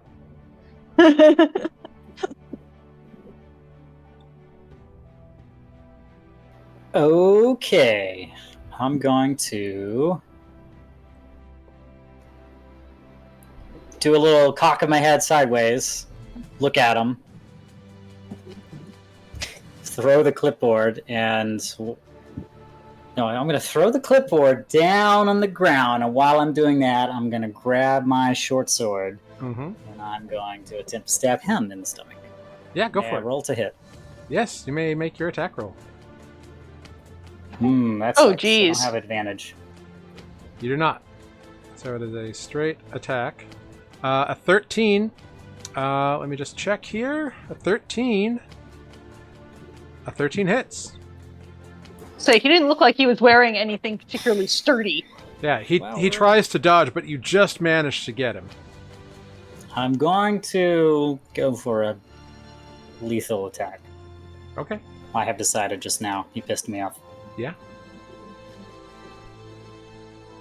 9 piercing. All right. He takes 9 points of piercing damage. You'll regret that. Totally changes his voice. Obviously, was putting on an affectation. Well, we'll see. Bonus action. Disengage. Okay.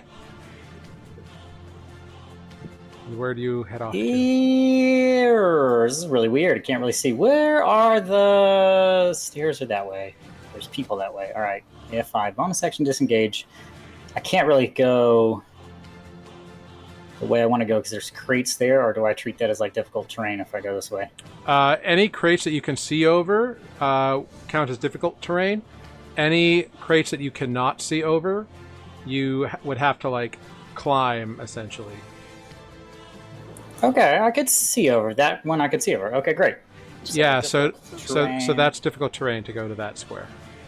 So I have, what is my movement? 35. 30 feet. 35. Oh, 30, so I have 15. It's 30, you're right. Yeah. I didn't think you were one of those fancy people. Great. Okay. Yeah, I was kind of hoping. All right, so I'm going to move 5, 10, 50. That makes difficult counts as 2, 10, 15, 20, 25, 30. I can get to the base of the stairs, I believe. Is that right? Yep.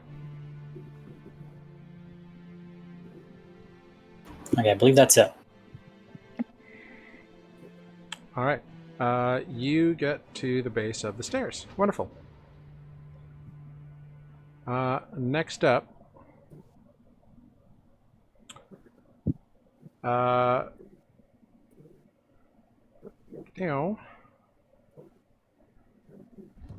And bow. Ooh. A hand crossbow fires twang from the top of the stairs from a woman who is crouched down at the corner of the top of these stairs. Someone sneak in without us seeing during the inspection? Yep. And I'm going to have a word with Ozo after this.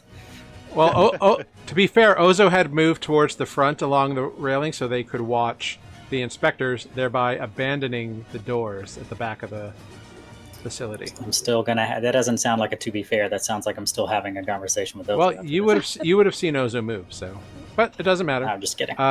This woman, who looks very much like the woman who, well, she was the one who came looking for a job earlier. Oh, Clara. Yep, poor Clara. If that is your real name. Yeah, so she comes out of hiding, out of stealth, to fire this at you. You take 11 points of damage, piercing damage. Do I? What was she hitting it with? A hand crossbow, but she got sneak attack because she was hidden from view and had advantage.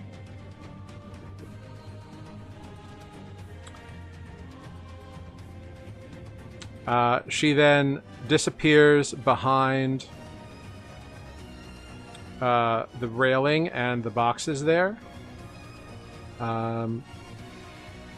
So other Vanishing creatures from don't sight. gain advantage on attack rolls against you as a result of being unseen by you, per the alert feat. So it's Oh. a straight roll on the crossbow? Yep, it still would have hit, but that means she doesn't get the sneak attack damage. Get sneak attack damage, correct. You are the right person to take these attacks in this moment. Correct. That's wonderful. So the 20 will still hit you. So instead of 11 piercing damage, you will take 3 from the crossbow and none from the sneak attack, which she rolled really well. Uh-huh. That's amazing. She rolled 8 on her sneak attack damage, so she rolled real good. Rogue on rogue action. Yeah. I'm a little disappointed that I had to open that alert feat page twice, but only because the internet was slow. I think that's a valid concern. The other individual, however, runs up to Renata, who is sitting on the ground, per his statement, strumming away on a guitar, which counts as prone. So he takes full advantage of the advantage he has on Renata. That is a 19 to hit and a 22 to hit. Mm-hmm. The first attack deals 8 points of slashing damage. The second attack deals 5 points of slashing damage. He then disengages and bonks away 20 feet. Selenar, we are up to you. And Renata, you are on deck-ish by a lot.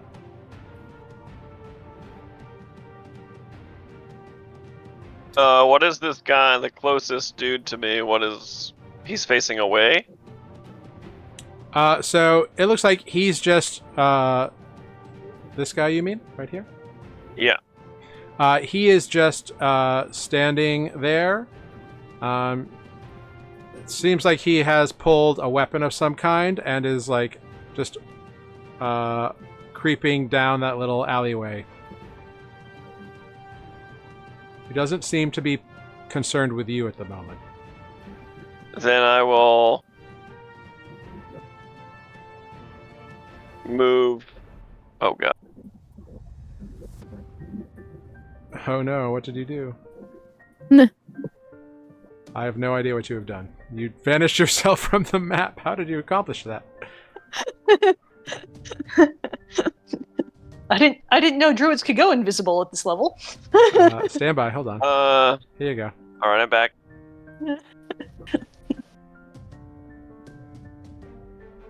So I move in line with him and I would like to cast Thunder Wave at that guy's back. Okay, just so you know, you are 15 feet up. So it's no. It's a 15-foot range, so I may need to move slightly closer. Actually, each square is 5 feet, right? yeah. So it's out from you, right? Like in the direction you choose. Like it makes a 15-foot cube. Okay, so then yeah, so then he would be in it. If you kind of shoot it downwards, yeah, he'd be in it. Yeah, it says 15-foot cube in front of me in a direction of my choice. Wonderful. Yeah. Great. Go ahead. Click the spell and tell me what he needs to roll for that, or is it an attack spell? Con save. Ooh. All right. Let's see. He fails and takes 11 thunder damage. Oh, hell yeah. Selenar, what does it look like when you kill this man? So I assume Wow. Thunder damage is like a force wave, like almost like a thunderclap. Yeah, it's a lot of noise. A loud shock, and it would pulse into his back, just collapsing his body together, and he would just fall over in an oozing pile of mush. So this guy is like pulled a dagger or something and is like sneaking along the crates. Does not notice does not notice Selenar at all. As Selenar just boom, and everybody hears this like thunderous crash. Boom. It hits the guy in the back of the spine. He was kind of hunched over. Like overcorrects his spine, breaking it, causing him to crumple to the ground, and in doing so, he knocks his head on the hard, like pavement or whatever the hard surface of this floor is, and you hear a little snap, and he just starts like pouring like fluids out of his like broken body, very much dead. What a badass! Corvus is making a mental note. Boy. He's now ranking everyone's usefulness in the party, and you've just shot to the top. Anything else on your turn, That Selenar? bard? Oh my god, I have more action. Yeah, So you can bonus action, and I think you've got 20 feet of movement left. So in 5th edition, I can move, action, move. Yep.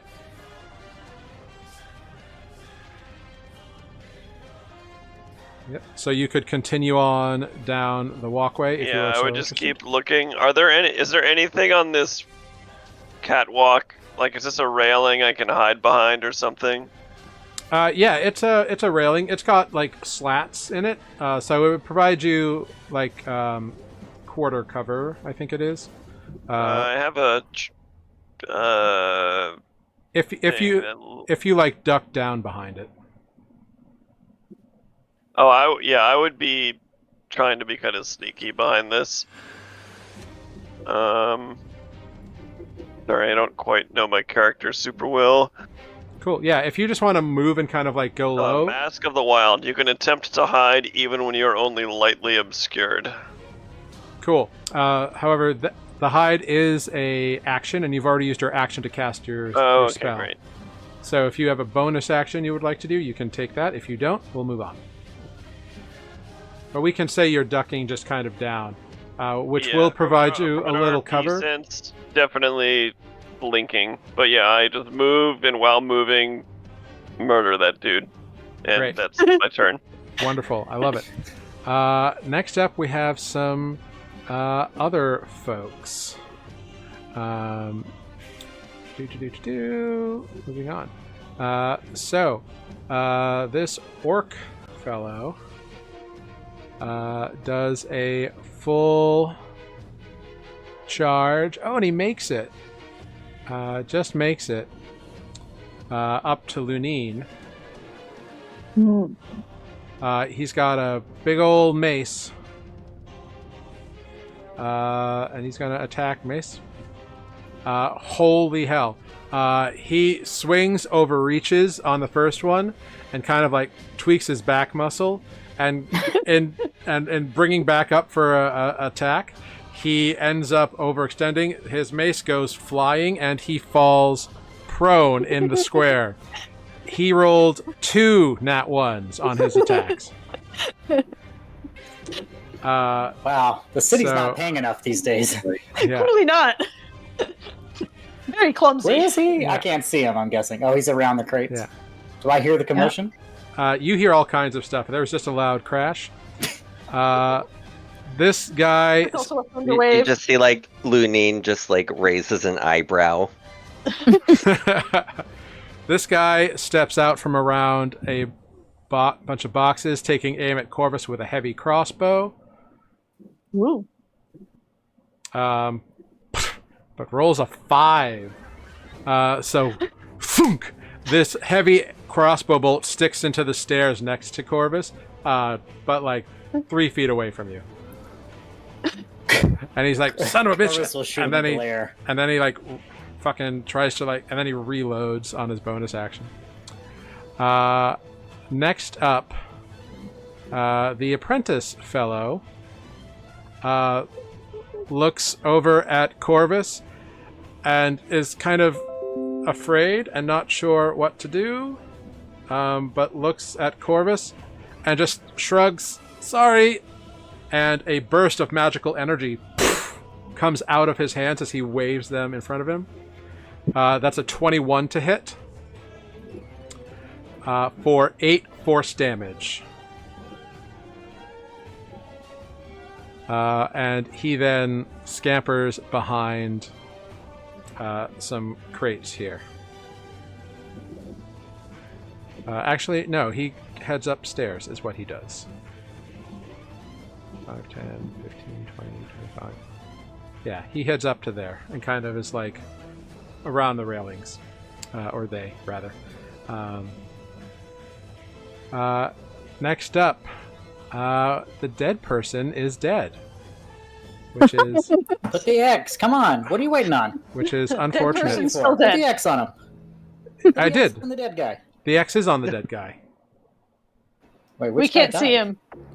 You just Somebody in the I can see him. shadows. He's by the front. yeah. Somebody in the However, shadows this with, other control individual rushes also towards Lenine, kicks the mace back over to the orc and says, "Get up, you fool!" and swings a scimitar at Lunine. That's a 19 to hit That'll hit. for 5 slashing damage.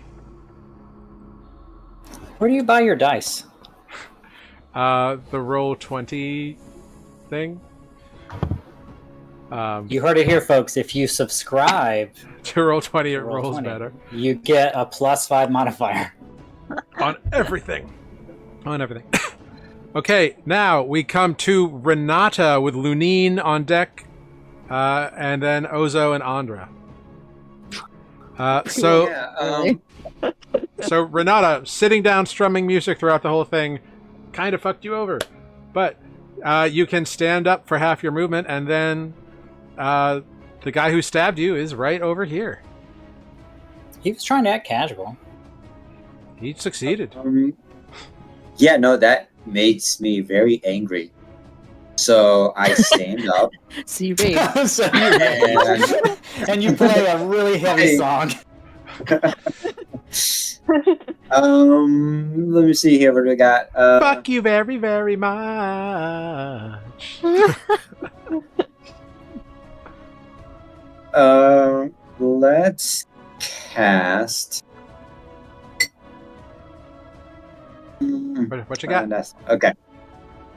Let's do Eldritch Blast on this guy. Okay. Yeah. Solid choice. What does it look like when you cast Eldritch Blast?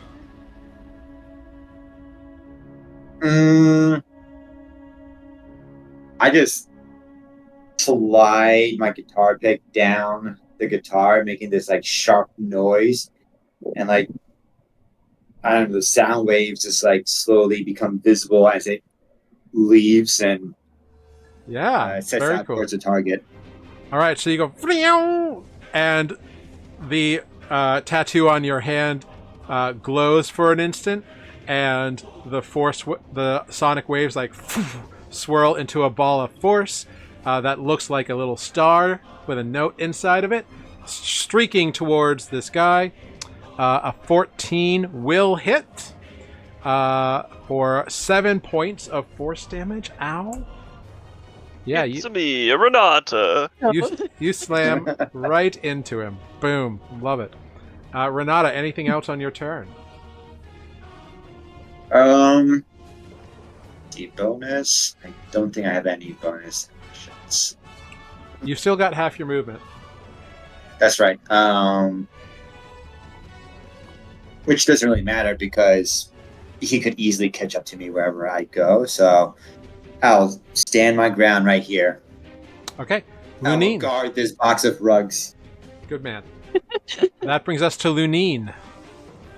Ozo You're on number deck. 2 on the important ranking right now. Oh, okay. Lunine's gonna draw both of his short swords Yeah.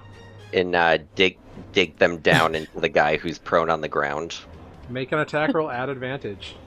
Oh, I was about to say, when you dropped it, you just went to the bottom of the list. But now,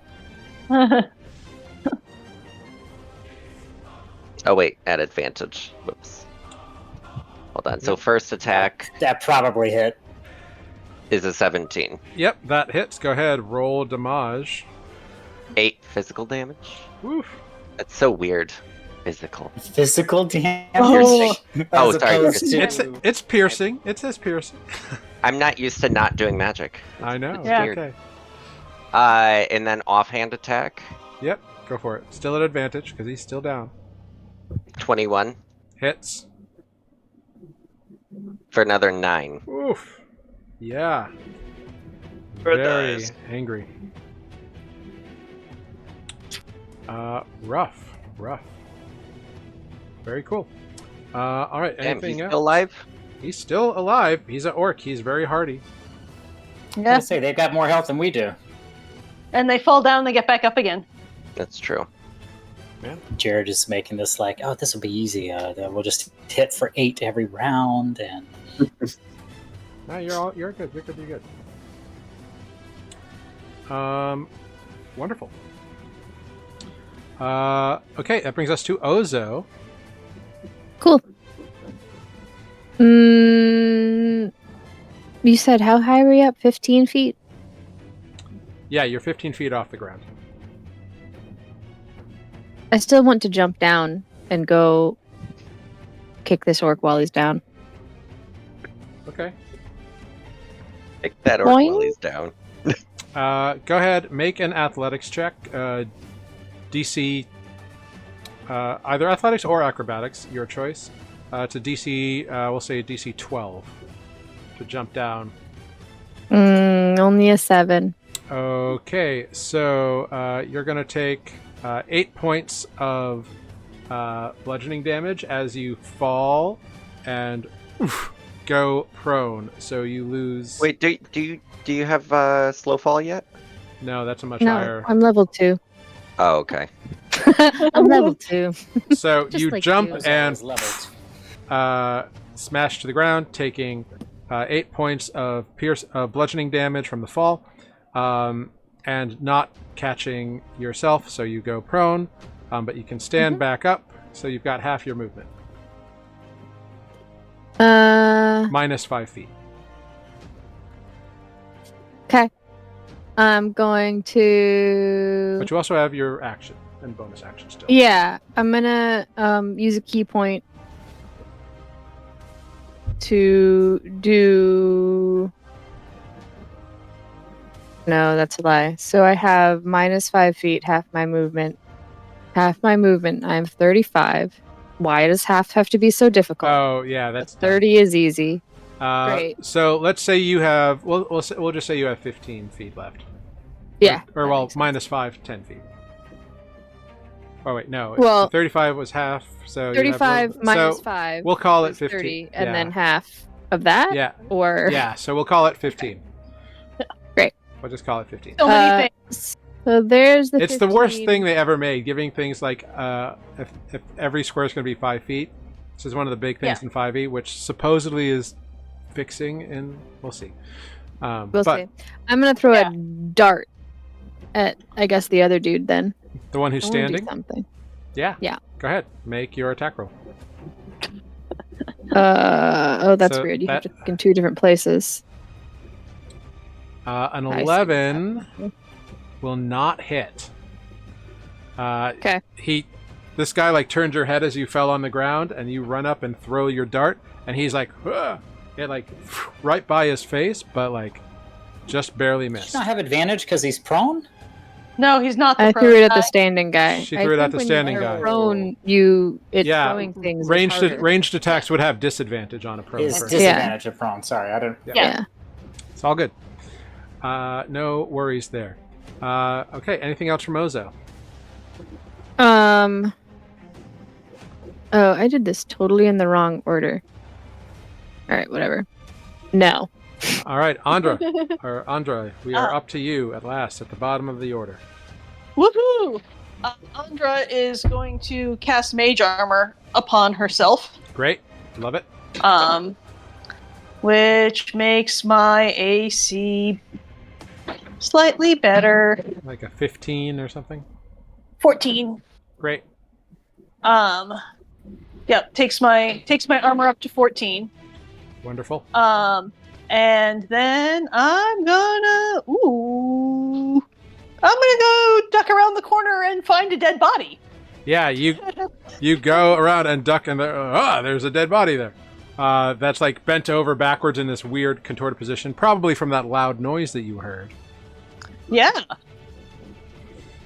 Yeah, cool. I'm just gonna Yep. I'm gonna stop there. Okay. Back to the top with Corvus.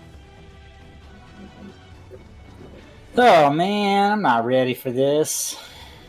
Yeah, there's a guy who's like reloading a big ass crossbow. There's some woman who's hiding, who's been like firing at you. That guy tried to stab you.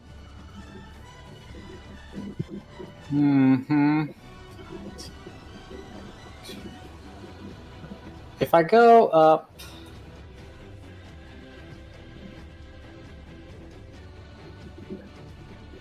If I go up 20 feet here, do I see the woman that I know is hiding up here?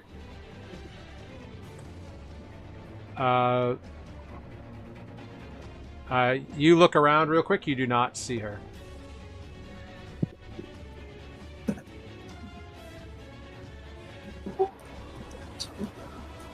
Okay, how about now? You still don't see her. The hiding part. Go. You can attempt to make a perception check. Sure.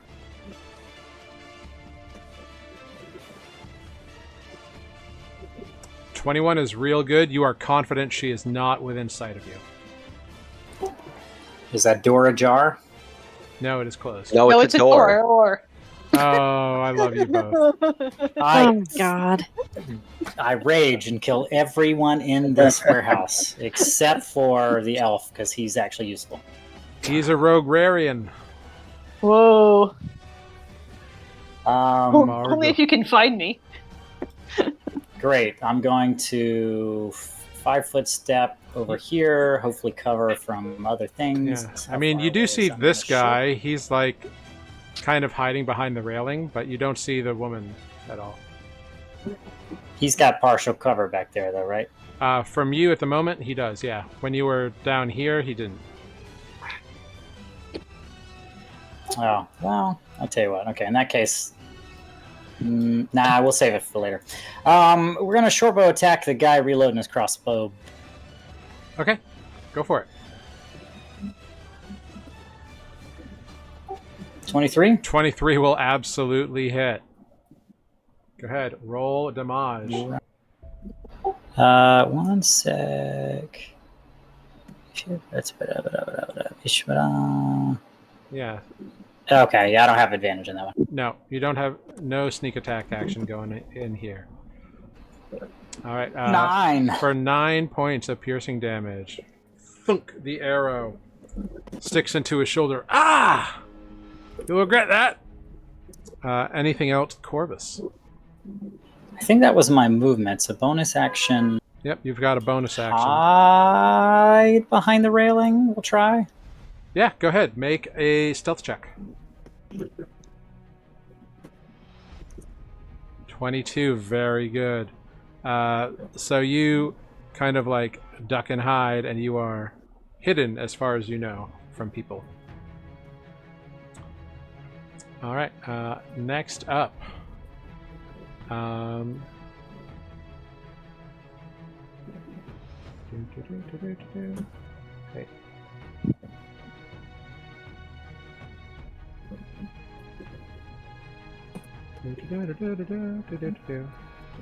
Oh, I hate when it does that. Get out of here.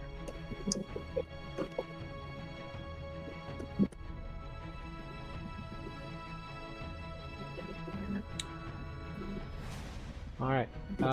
Next up,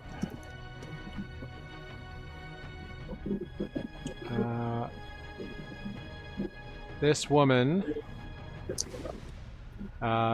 becomes visible as she pops up from where she was hiding against the railings and fires at Selenar. Even at advantage. That's a 13 to hit. I have a 12, so should. So that does hit. Okay.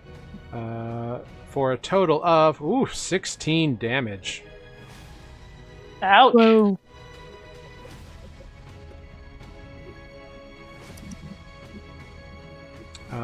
She, I'm not dead yet.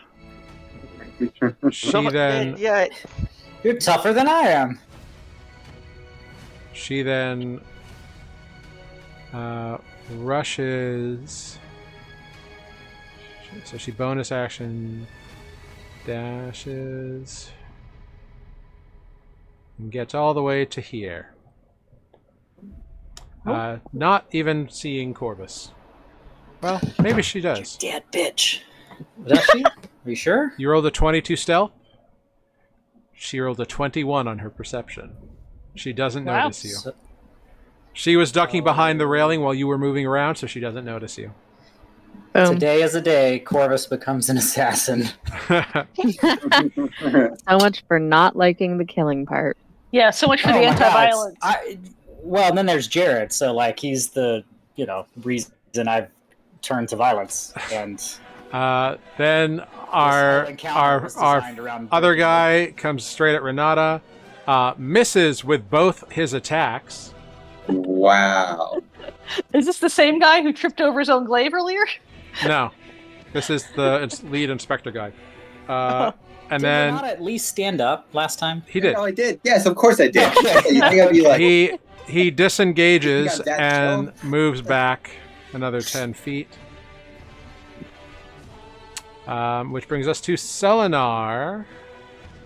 We're back to Selenar. Renata, you're on deck-ish after pretty much everybody, all of your Mhm. opponents. All of the enemy.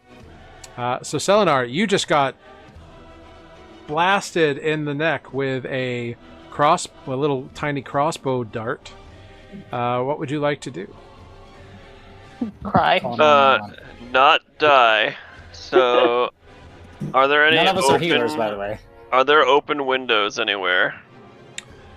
None of the windows are open. It seems like they're all just shut, and they have like that thick kind of like milky pane in them. They're not like clear translucent windows. They're like just to And like the let light front in. door is closed, right? It is, yes. That is unfortunate. What are you trying to do? Wild shape into a bird and run away like a pansy. Well, I don't think you have access to flying forms yet at this As level. you don't get to fly. Wild shape doesn't Nope. work. It does. So You don't get to fly it works, until but you eighth can't level. at second level. You can't transform into things that have a fly speed like a bird yet. Oh, okay. You don't get to fly for 6 more levels, buddy.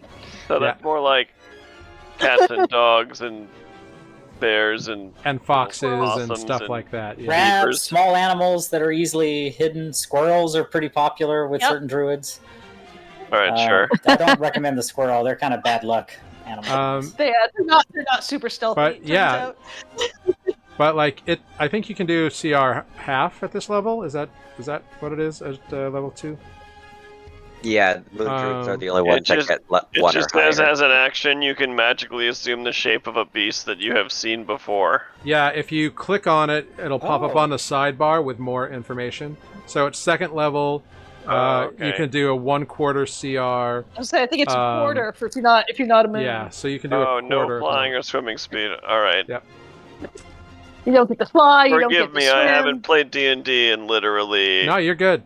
I grad 12 years. So, all right, whatever. So is this guy Don't in worry, front of we me still make these mistakes. Yeah. It's true. You're We all still good, make bad brother. mistakes. guy? A bad guy? Yes. Yeah, you saw him fire a crossbow bolt at Corvus not but 6 seconds ago. All right, then I'm gonna essentially do the same thing I did here and sneak forward and thunderwave him in the whatever part of his body is facing where I am. Okay, yeah. Yeah, he is not paying attention to you. So go ahead, click your spell. He might be a better rogue than me. Well, he's Like, casting no one's magic. watching you. so He's it's just different. like stealth thunder waving people. He succeeds on his saving throw. He rolls a 15 on his con save.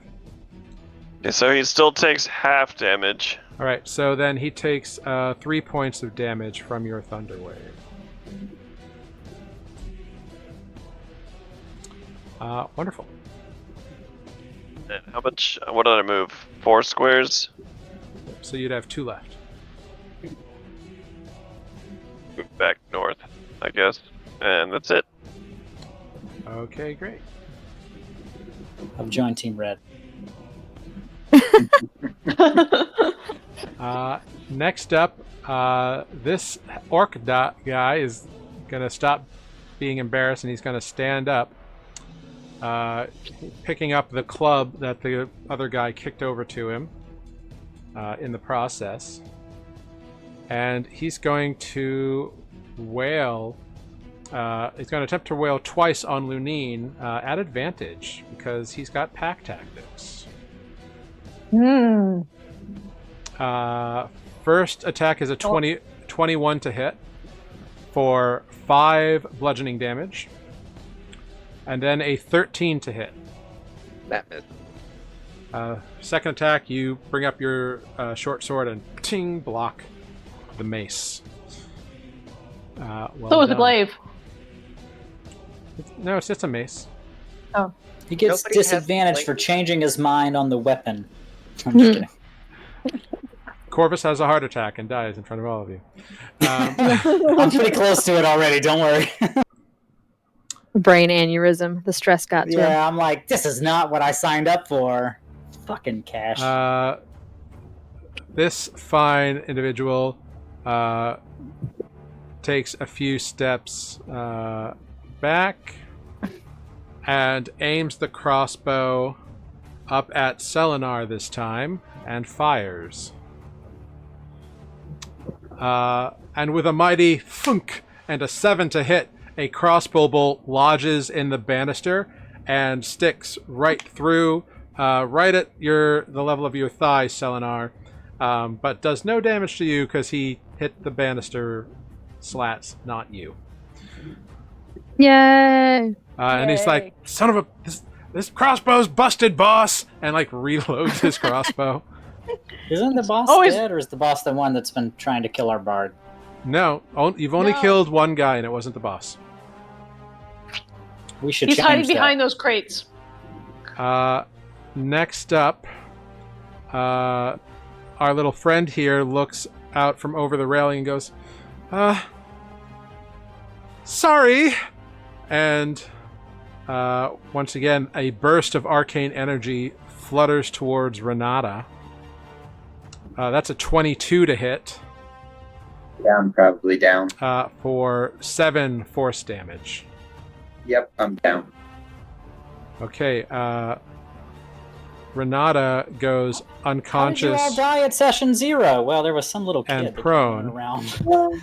Yeah, because some people get 2 attacks. At level 2. Next up, we have the scimitar-wielding Jerkwad, also with Lunine, who makes an attack. That's a 19 to hit for 2 slashing damage.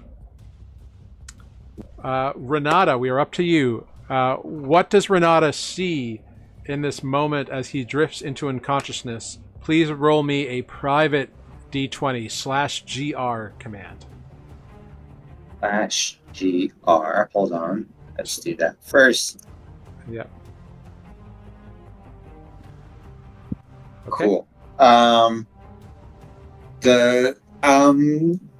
As Renata falls over, he is just trying to protect the guitar. So his eyes on the guitar, making sure it doesn't get scratched or dent up, or anything like that. So As you sense yourself falling, you instinctually clutch your guitar and cushion it in the fall. And as you fade from consciousness, you see in your mind's eye a figure dressed all in white with like a straw, like flat brim hat on, being like, "Come on, boy, get back in it." Like from far away, but you hear that voice as though it's like right in your ear. Mm-hmm. Lunine, we go to you now with your friends around you. Lunine's going to take a slash at the orc again. Yeah, go for it. How many hit points do you have left right now? None of your business. I have 8. Okay. 12. A 12 against the orc is a hit. Oh, sick. 9 damage. Wonderful. Yeah, a good solid thwack. You want to bonus action attack? No, bonus action, God, this guy has a lot of health. Second wind. Okay. So I get 10 back. Wonderful. You see, like, this forest green glow briefly around Lunine as some of the wounds close. Yeah, love that. All right, moving on to Ozo with Andra on deck. Great. I march forth. Am I flanking? Yeah, so this is a perfect time to bring this up. Flanking will work a little differently in this campaign than in previous campaigns because there are no official flanking rules in 5e. So the way we're going to deal with it is you will not get like advantage, but you'll get a +2 bonus to hit when you are directly opposite from another character, unless the creature has something that would prevent that, like a high enough CR, some kind of sense, or multiple heads, or something to that nature. Multiple heads. It's a false Hydra. Hydras exist. That's right. But yeah, so you'll have a +2 to whatever you roll on this attack. Excellent. Glorious. 'Cause this is not a trained combat veteran. He's just a thug. Hello, thug. I'm punching you in the back. Yeah, Maybe? In your spine. We hear those parts are especially susceptible to damage. Yes. Hello. I punch you. Punch harder. I don't punch you.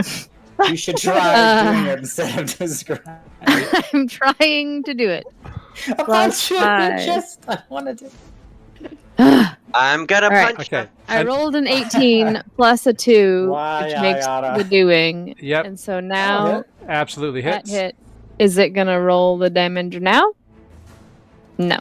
It's an 18. He dies. It's an 18. 1d4 plus 3 /R 1d4 plus 3.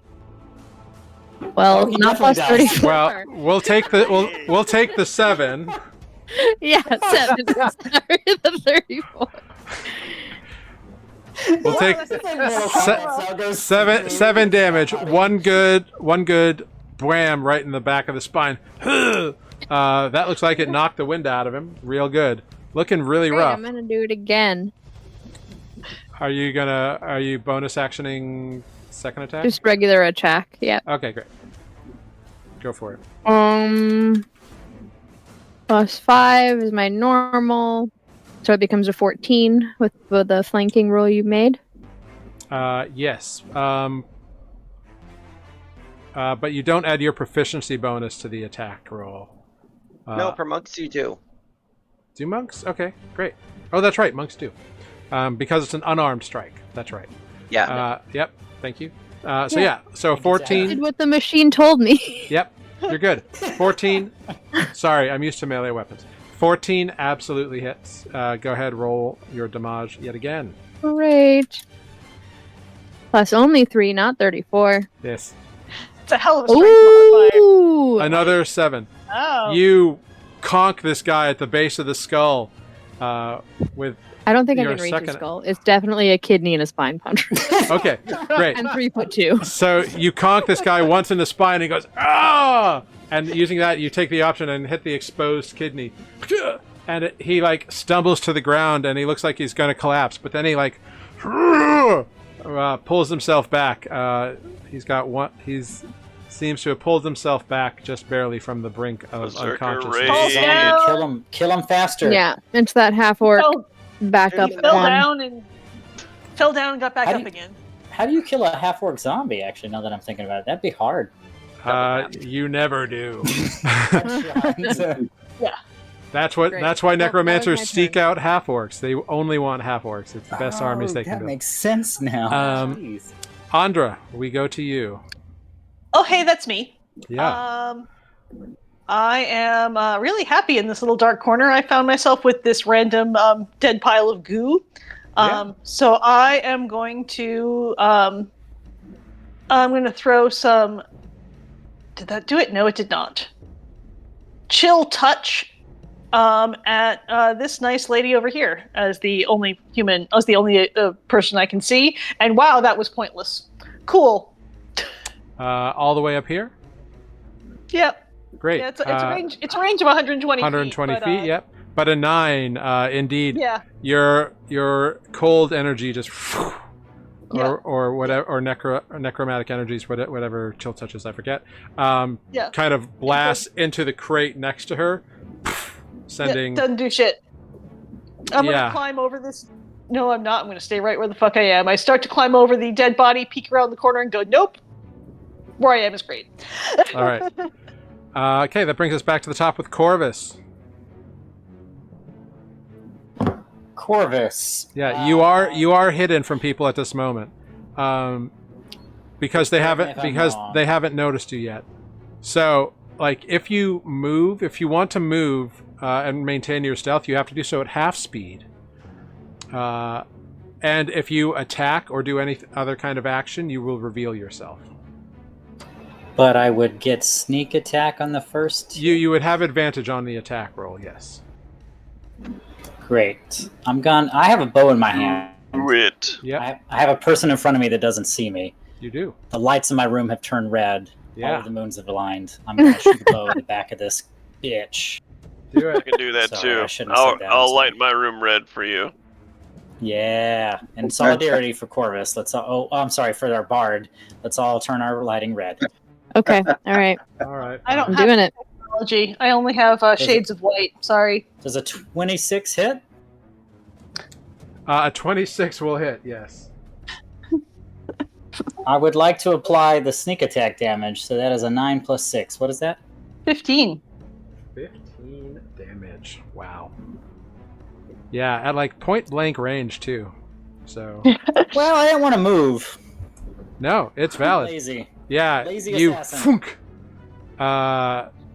And definitely she sees you now.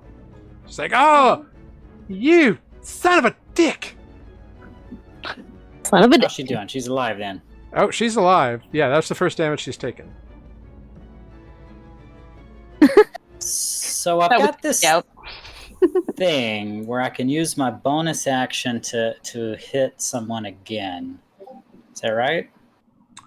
With a light melee weapon, so like a dagger. Yeah, it's exactly what I was thinking. A dagger. It's funny you say that, because that's what I have in my hand. And I'm going to walk up to her, and I'm going to hit her with it. Okay, great. Make the Just attack. look at X on that one. Yeah. 18. which you don't get your proficiency bonus on this one. You do on the attack roll. You do not on damage. Oh, Trust you- me. oh, you I've don't looked on this up damage? extensively. Great, If thank you you. want to talk to me about the Nope, mechanics of you're D&D good. Beyond, I've done extensive research. No, you're good. Again, low levels, and it's not often that we've had this come up in the previous I campaign. know, but so- you're trying to kill us, so I'm just. I'm on not my trying to guard, kill I'm you. sorry. An 18 hits. An 18 hits. An 18 does hit. Yeah. And I'm going to roll a 1d4 with no proficiency bonus. Yep. 1. All right. You dink her for 1 additional damage. Ow! I'm probably going down the next round because of this, but that's okay. With no ability modifier. Okay, great. Next up is her. That's unfortunate. She Well, puts. there's no point moving then. Well, did you want to move? Nah, it's fine. She's going to attack anyway. One of the things was going to happen either way. Yeah. So she keeps her crossbow in her hand crossbow in one hand, but pulls a short sword with the other, and and swipes at you twice, or maybe just once. That's a 17 to hit That does hit. for 7 slashing damage. I'm down. All right, it was nice. It was fun. 2 sessions is definitely the shortest I've ever played D&D. But You're so negative. it's session 2, Jared. None of us have any healing. I didn't want to make any No. death saves on session 2. Is that too much to ask? She then leaves you to your fate and rushes, scampering very quickly towards Andra and just barely can't make it. Oh, gee. Bummer. So just to be clear, she went down the stairs and has 2 swords in her hand. What'd she do with her bow? Did she drop No. it over there? No, she's got 1 sword and she's got her hand crossbow. Bitch. Yeah. And she ran down the stairs. This guy doesn't know where Andra is yet, so he just comes around these barrels to face Lunine here. Bonus action dash. He gets there.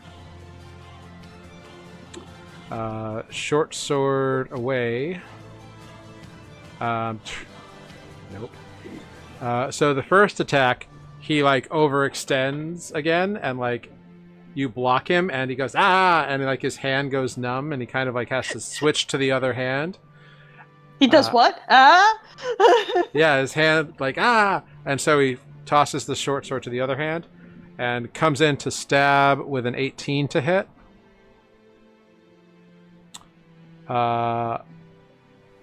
For 11 points of damage. And then we are up to Selenar. Oh man, this bitch that just shot me with a bow. You see Selenar like stand up. I'm like getting some serious druid berserker vibes at this moment, and he just like reaches his hand over the rail and like thunder waves her right on the top of the head. Damn, how many spell slots do you have left? This is my last one. Okay. Yeah. I was gonna heal myself, but now I'm thinking about druid berserker. Okay, what's your save DC? That's unfortunate because I don't think anyone else 14. can heal anybody. She Yeah, the just tank is makes about it. to go She down. rolls a 14 on her con save, so go ahead, roll damage. Take half. Well, she still takes 5 damage, and the thunderclap rolls the room. Yeah. Boom. So she's like, and manages to withstand it and shakes her head, taking a little bit of damage, but not much. Anything else, Selenar? You want to move or anything? Or bonus action? I honestly don't know what bonus actions are available to me, so So if you click on your actions tab and then over to bonus actions, it'll tell you. You may not have any at this level. 2 Or anything weapon fighting. useful. Yeah, Yeah. nothing Yeah. useful. Okay, great. So I just But basically, can I like I want to hide from her. She's 15 feet below me, so I basically just want to lay on the floor so she can't shoot me anymore. Okay, you can drop prone if that's what you would like to do.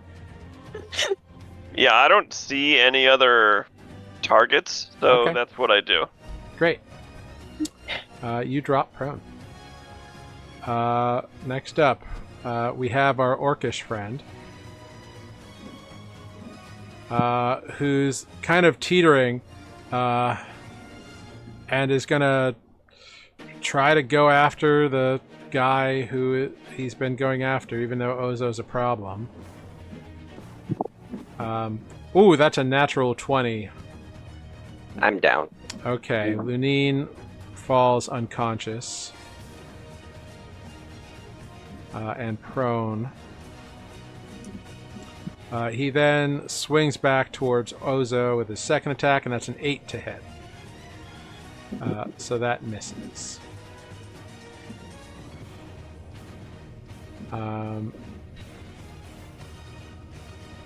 Our little friend over here doesn't really know what to do, so he's gonna fall over. He's going to fall over.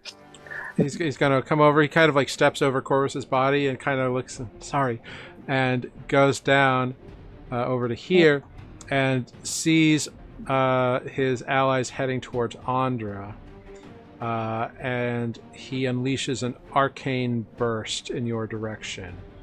That's unfortunate. That is a 7 to hit. Hey, but it misses. It does. He does not thread the needle.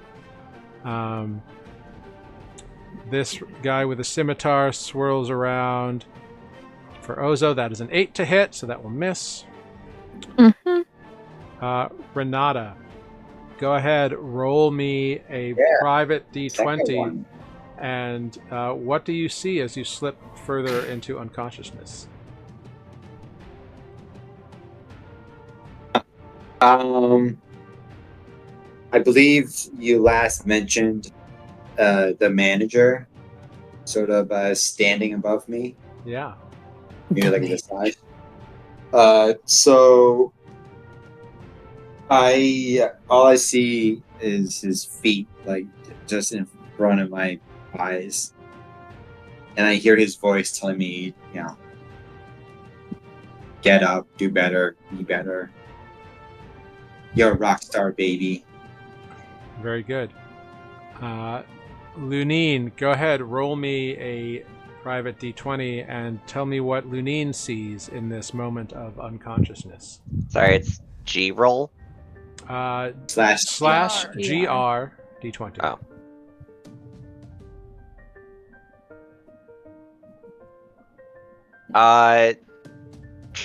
Great.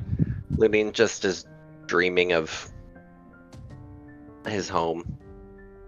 Okay. Walking through the forest. Yeah, you see the forest below you or around you, strangely soothing in this moment of time. Ozo, we are up to you. Well, I guess I'm going to continue doing the thing. I'm just gonna... Here's an Amber question. Yeah. Can I do Flurry of Blows on someone different as my bonus action? Is this like I think so. first attack can target one person, second attack can target somebody else situation? Yeah, you can do that. Okay, Just cool. a flurry of blows, the 2 hits have to target the same target. Correct. That part okay, great. Alright, well, I'm gonna just spend one of these trying to punch the orc. Maybe I'll just trip him. Yeah, go after the Did it orc. roll that time? Nope. No. I think you're beyond 20, probably needs an update. 21 will absolutely hit. Go ahead. Roll damage. 1d4 plus 3. Oh. You all like to blame me. I have no control once the rolls start happening. 5 Sure. damage. This orc, as you punch him right in the dick, he crumples over and dies. Great. I'm going to turn Descriptive. and punch That's this other great height. guy. And They're 3'2". That's what they're hitting. Yeah. Are you I'm flurry of going blows to in? use Flurry of Blows Wonderful.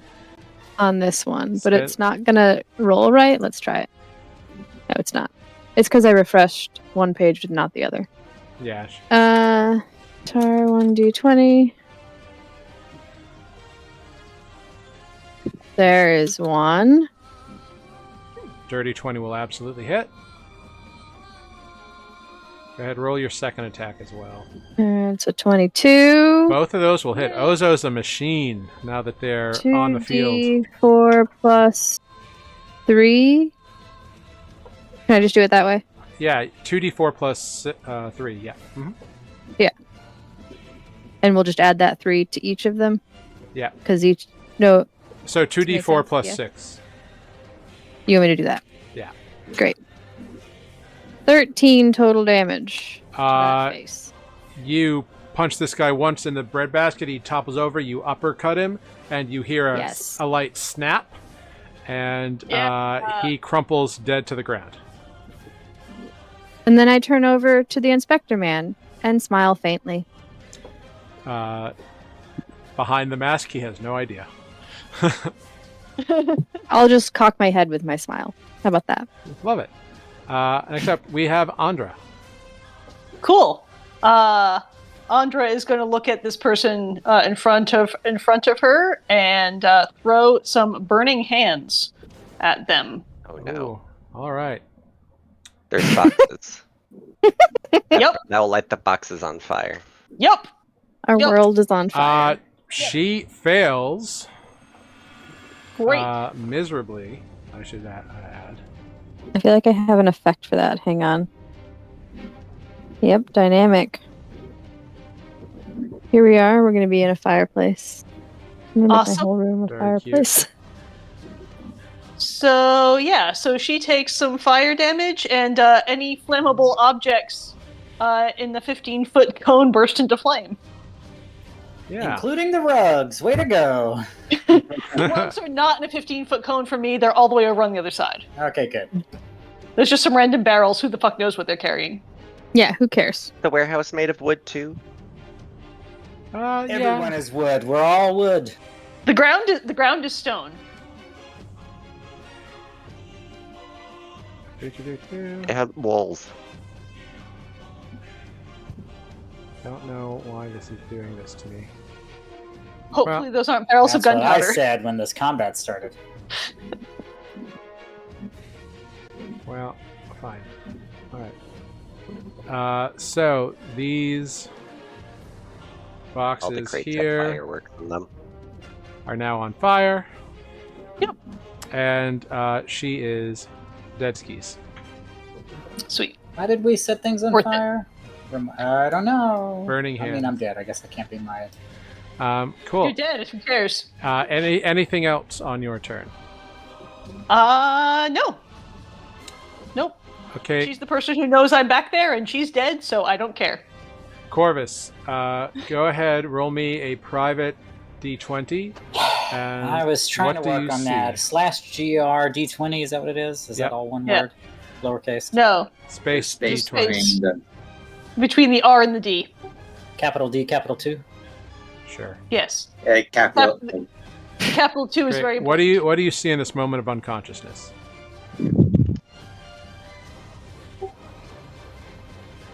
My grave marker. Okay. And it has my name on it. Yeah. You see it has your name on it, and you see that the date of birth is fixed and the date of death is like blinking in and out. It looks like it's coming in It's and out of being view. carved Yeah. in blood with fingernails. I don't know. Nice. A skeletal hand. Next up, the Inspector General guy does close the distance to Ozo. Yo. And swipes at Ozo with his short sword. That is a 12 to hit Nope. and a 14. Nope. Okay. Ozo, they're just there, dodging and weaving. Turning their little bird mask face. And you can see my eyes over the mask, so you can Yeah. tell I'm a little smiley.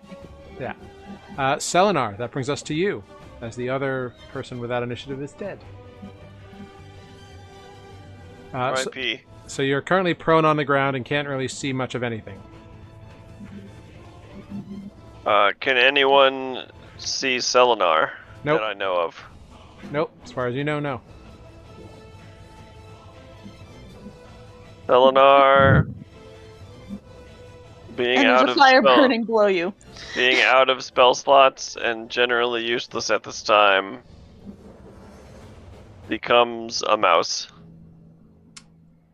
Okay. I don't know if you've had a chance to look, but you can look at other creatures if you want to be something a little more beefy. I want to But be if you want to be stealthy, blending you in can. with the other mice that are probably in this warehouse already. Okay, cool.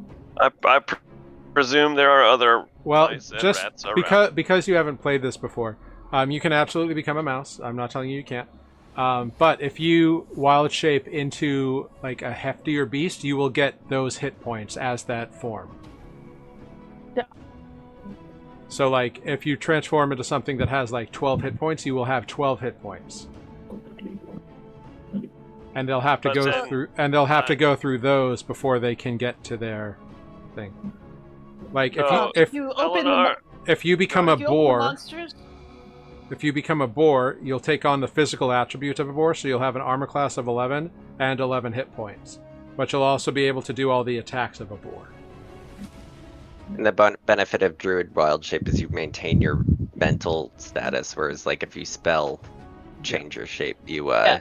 become if stupid. you just pull up a to tab keep that in of mind. monsters, you can beast is one of the choices, and then you can filter by CR.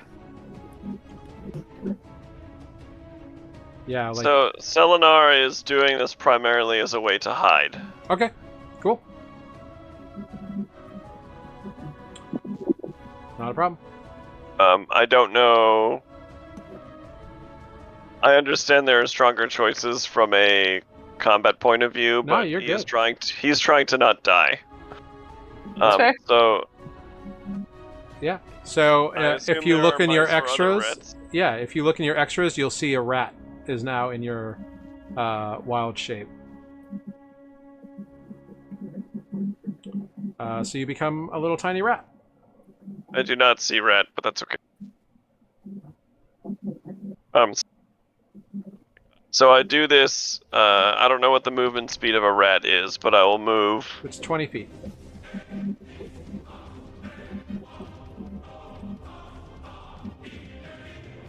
Okay. So I scurry in this direction, and I guess that's the whole turn. Okay, great. So you become a tiny little rat. You have 1 hit point You and have- an armor class of 10. An advantage on wisdom checks that rely on smell. Well, perception checks, but yeah. Yeah. Interesting. I already had 1 hit point, so this works out. Okay. The thug is dead. Oh, but there's the one with the crossbow. Who will... he just kind of uses his action... oh no, well he sees his boss fighting an Ozo, so he'll go to there. And he'll attempt the crossbow again. That is a 5. This guy's crossbowing is pathetic. This crossbow bolt, right over Ozo's head, and he's like, "Sorry, boss. I don't know why. It's broken." He's become Christopher. What was he like? In his stress, he becomes Christopher Walken. This crossbow is. This crossbow's broken. What? I don't know why this crossbow. I bought it at that Dollar General. Yeah. It's just Our little apprentice wizard friend is going to attempt to burst Andra again. This time he's like, "I can do this," and it backfires in his hand. And he gets a bit hurt from that. Good. That kid needs to die. I mean, get hurt. Yeah. He needs to die. Someone kill the kid. I would, but I'm unconscious. I don't think I can do that without setting your body on fire. I just set everything on fire. I don't care anymore. Both of those guys are dead. Renata, I need another D20 roll, please. Okay.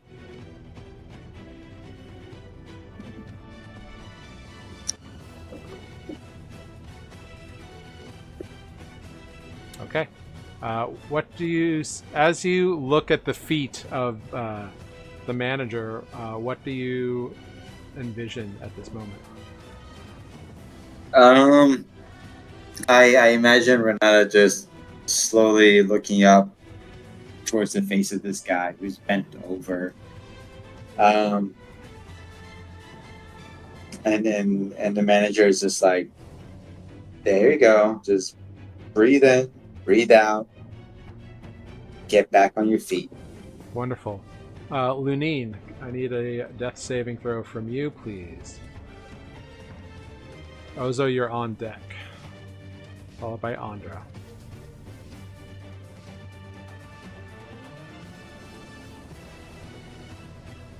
Okay. What do you see in this moment of unconsciousness?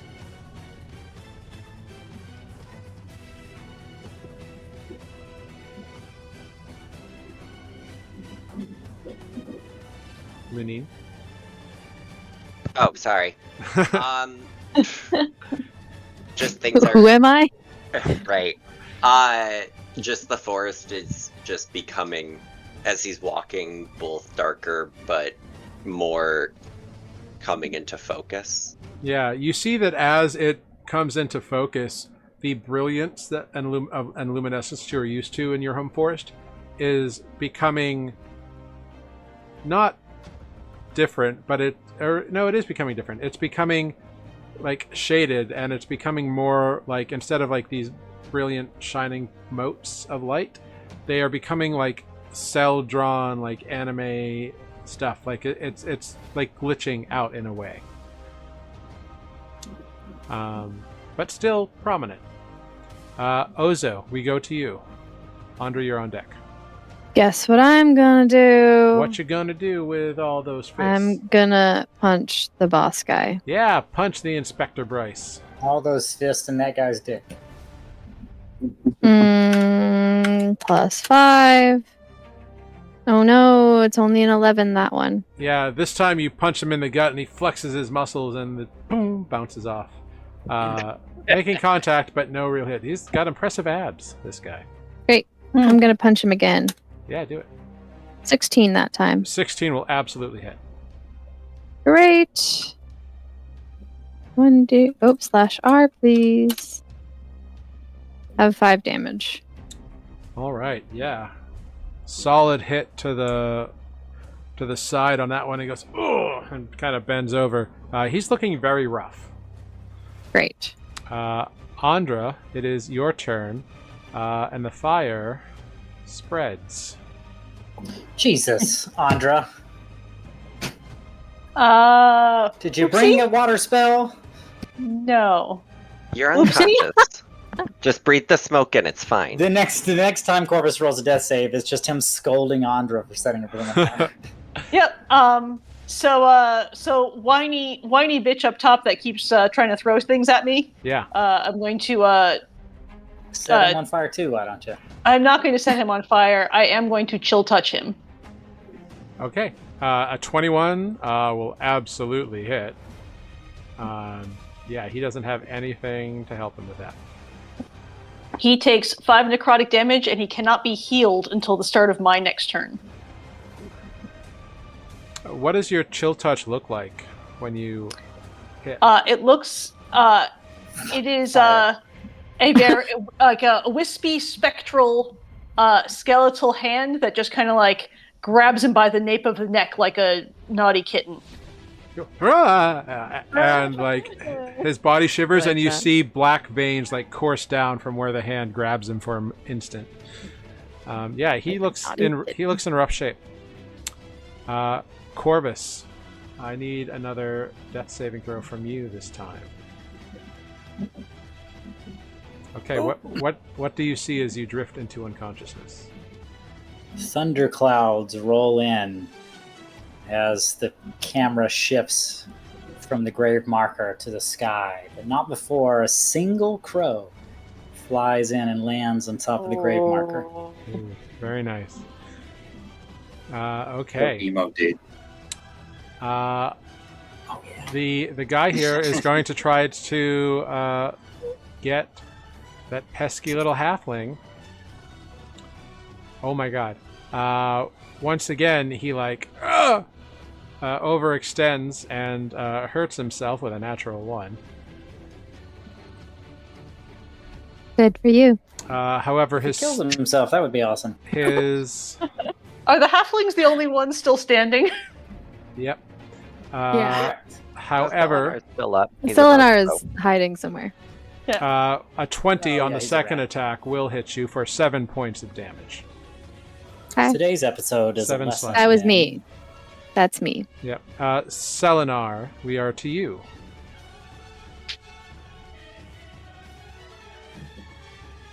You are currently a rat. What would you like to do?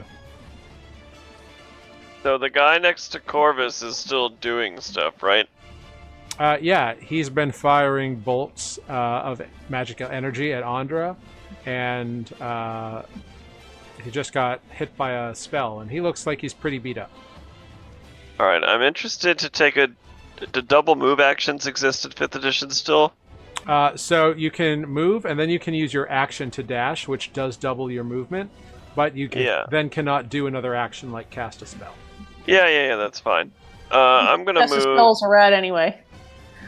Yeah. I'm gonna move as a rat. So I want to move south, and then I'm gonna go behind the boxes, and I want to end my turn like directly next to this dude. Yeah, totally. But sort of behind this barrel on the map. Yeah, you can move yourself there. Great. So yeah, so you're a little rat right by the barrel. Yeah. Very You cool. might have the plague. I'm expecting that no one's gonna take a second look at a rat in a warehouse, is what I'm thinking here. He doesn't even seem to notice you. He's watching all the craziness Yeah, that's it's a going on. fucking down rat in a dirty ass warehouse in a city of bridges. Like, whatever. Alright, that's my turn. there. All right. Guy with a crossbow is going to try again to hit Ozo. And again rolls a 5. Jeez, he's rolled a 5 4 times in a row. I think this crossbow Not very is good broken with this now. crossbow. This crossbow, I yeah, think it actually is definitely broken. Yeah, Yeah. his crossbow's busted. If he promises to revive And he's Corvus, we'll like, stop and God let him damn fix it. He's like, but I'm sorry, I'm trying, and it's just not working. This crossbow is just is broken. It's crazy. All right, He's getting our little older. apprentice wizard once again attempts to burst towards Andra. That is a 13 to hit. It misses because I have mage armor. Wonderful. So you duck, and it kind of like shoots past, and like it kind of like poof against the wall and disperses behind you. Hooray for mage armor. They're dead. Renata. I need a death Okay. saving throw, Wow. please. Lunine, you're on deck. More death saving. Okay. What do you see Sorry, in this viewers. moment of unconsciousness, Renata?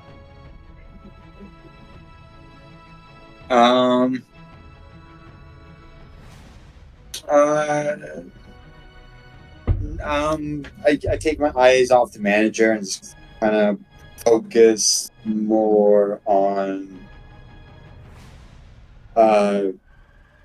again, I guess just my breathing again. Okay. Looking at your breath take training, you're kind of trying to really make sure that's a thing because you know you're in dire straits. Lunine, we go to you. Ozo, you're on deck. This goes much faster now that everybody's dead. Go I ahead. know, right? That is true. Roll me that Current death economy, save. baby. Okay. What do you see? He's just Still walking, but this time the instead of things getting like progressively darker where as he walks it just kind of stabilized. Still not what it normally is, but it's not getting worse. Yeah. Yeah, you see that it is definitely home, but there are changes to it. There seems to be, you swear you can feel like a presence here that is aware of you. Ozo, we go to you. Okay, I punch again. Punch away.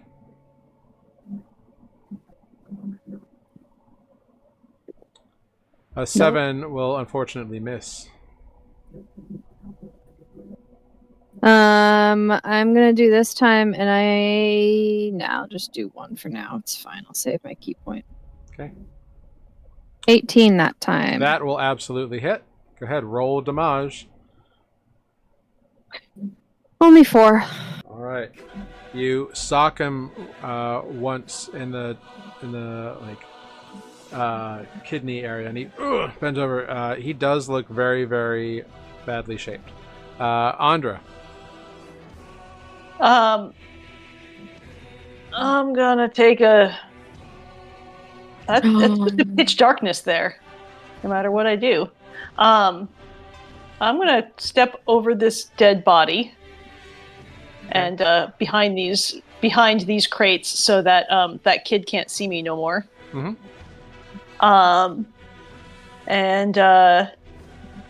Well, golly, this is going so well. I guess I'm gonna throw some more.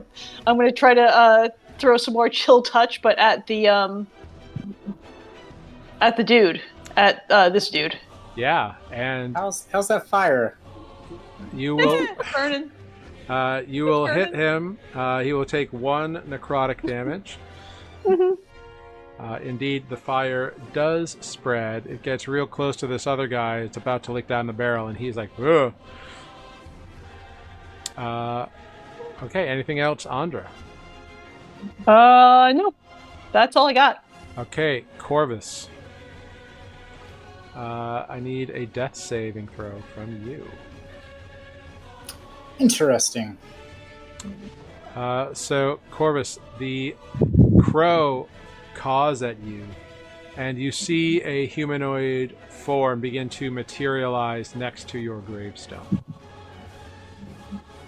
Doesn't get definition of features yet, but you can see an outline starting to form there.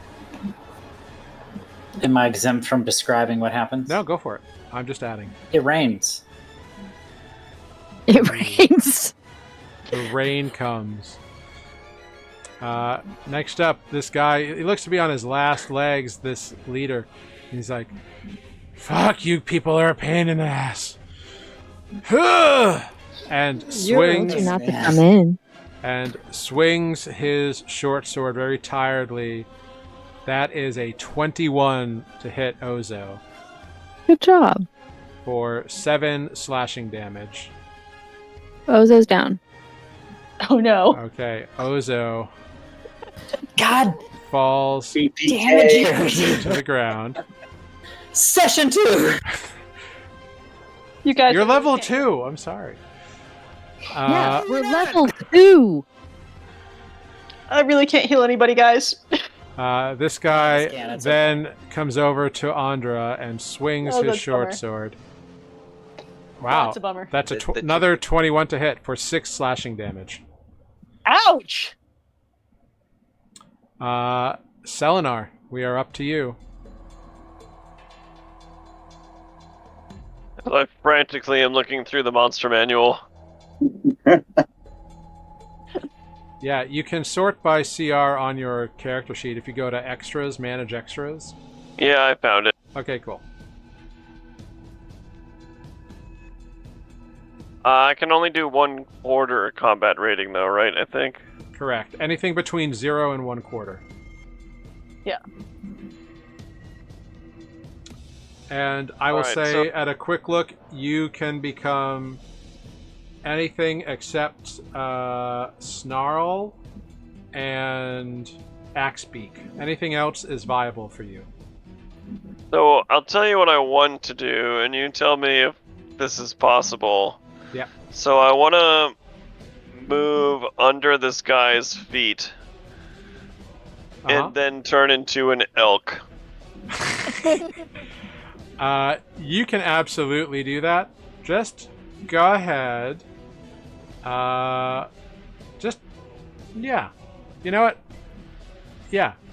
Make a stealth. I'm hoping that in the I don't know how the magical transformation works, going from tiny rat to large elk. It'll be but fun. I'm hoping it will throw him off the stairs. Yeah. Go ahead. Just make a stealth check. DC 5. So dexterity roll as a rat. So it just looks like a straight D20 roll.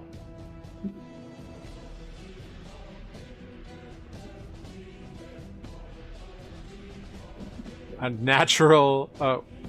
Wait. Rolling. I just did /roll 20. Is that not what I'm supposed to do? Yeah, it's you need to put the /R space 1d20. Yeah. 19 will do it. Yeah, you sneak right under him, and then you become an elk. Yeah. All right, you become a massive elk. All right, under this guy. He's going to make a dexterity saving throw, I suppose. What is your really? How do you even prepare for that? What is your spell save? How does one... Well, because like as soon as he feels it coming, he can react to it. Your spell save DC? What is it?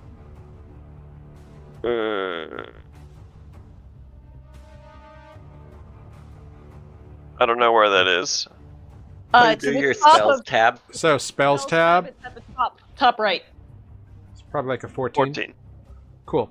So even at disadvantage, he did succeed. He rolled a natural 20 and an 18. So he doesn't go flinging down the stairs, but he does get knocked over and prone on the ground right next to you. Elks, by the way, have a trample attack, which is not the worst.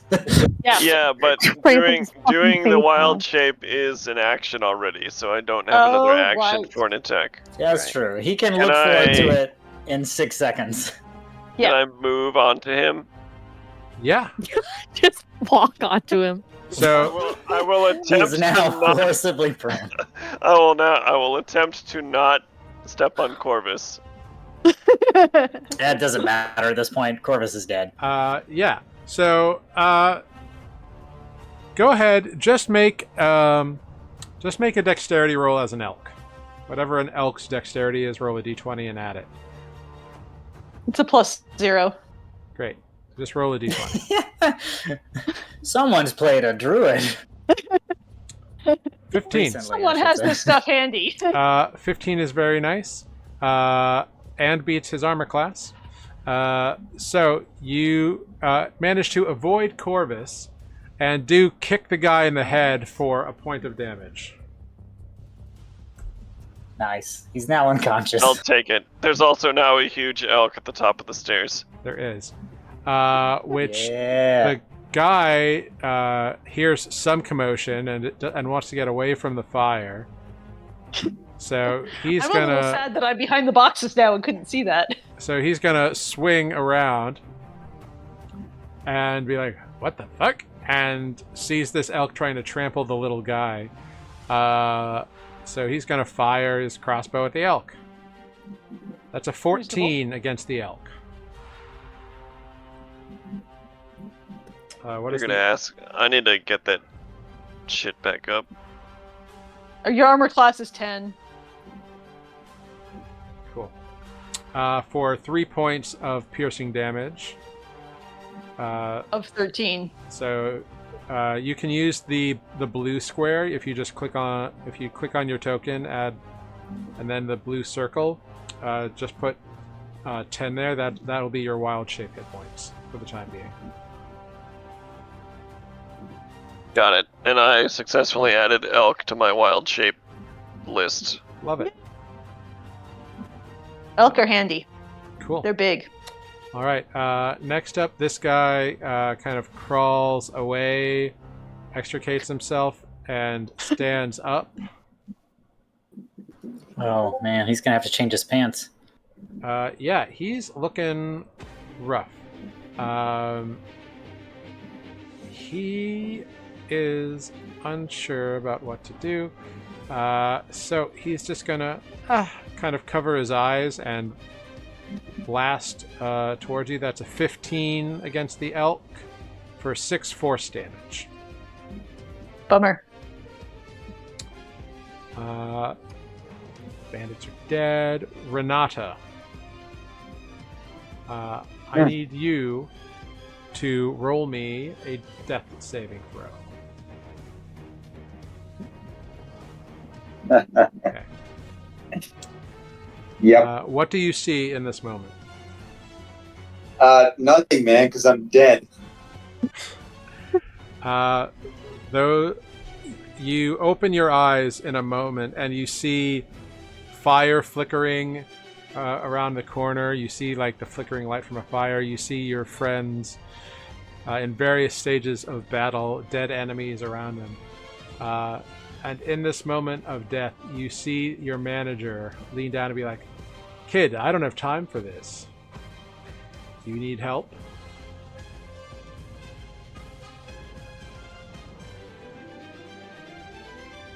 I actually do something because I'm like officially dead. So that's my third This, I know. failed saving throw. So. I'm aware. I know. Spoiler alert! Spoiler alert, he knows. Your manager appears in your vision, dressed in white, Gotcha. and says, "Kid, you need a hand? Come on. This early in the game?" I mean, if he's When someone asks if you're a Give god, Short answer, yes. if he's giving me his hand, I will gladly take it. He's not physically giving you a hand. He's asking if you need one. I nod my head yes. Cool. You imperceptibly nod, and he's like, "All right, kid. I'm going to help you this once. But then you got to focus on what I need you to do." And you feel that your last death save just went up by 10. So you begin breathing again, but you are unconscious. Lunine. I'm stable, so. I'm You're pretty stable? chill just laying here. Okay, Yeah, good. You're stable. I got 3 successes. Wonderful. Thank you. Well, Oh, aren't that's you right. You special? did. You did. I'm just napping. Ozo, I need you to roll a private death save to me, please. Okay, great. What do you see in this moment of unconsciousness? I see the canopy at the temple. Okay. Andra, we go to you. okay, that's me. Yep. This guy's swinging a sword at you. Yeah, I don't like him. But I do have people that I kind of like on the other side of him, so I guess I won't set them all on fire. Whatever. Appreciated. I'm gonna we're gonna do this this chill touch thing again 19 hits. Go ahead, roll damage. for 4 necrotic damage. What does it look like when you kill this guy? Boop him So on the nose. after the spectral hand grabs him by the scruff of the neck, it just pulls his soul straight out through his spine. Wild. Nice. You see the spiritual form just kind of vanish, like as quickly as it's visible, it's gone. Along with the hand, the bony hand. He is dead. Yeah. Would you like to move or a bonus action? I have no bonus actions, but yeah, I'll move around here and see what's going on and look at the flame I've created. Yeah. Where- Don't love that. Yeah, you see a big wall of fire. Yeah, yep. That's probably bigger than campfire size at this point, huh? Yeah, it's kind of this whole area here is now like a line of burning crates. It doesn't seem like it can't stretch to anything else at the moment, but these crates are definitely burning. Yeah, well, I hope none of them hope none of them were full of fireworks. Find out. Corvus, I need a d20 death save from you. Okay.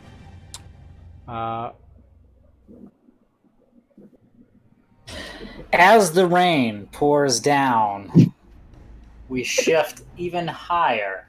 We're losing the crow and the tombstone at this point, and all we see is the gray, dark sky and the rain.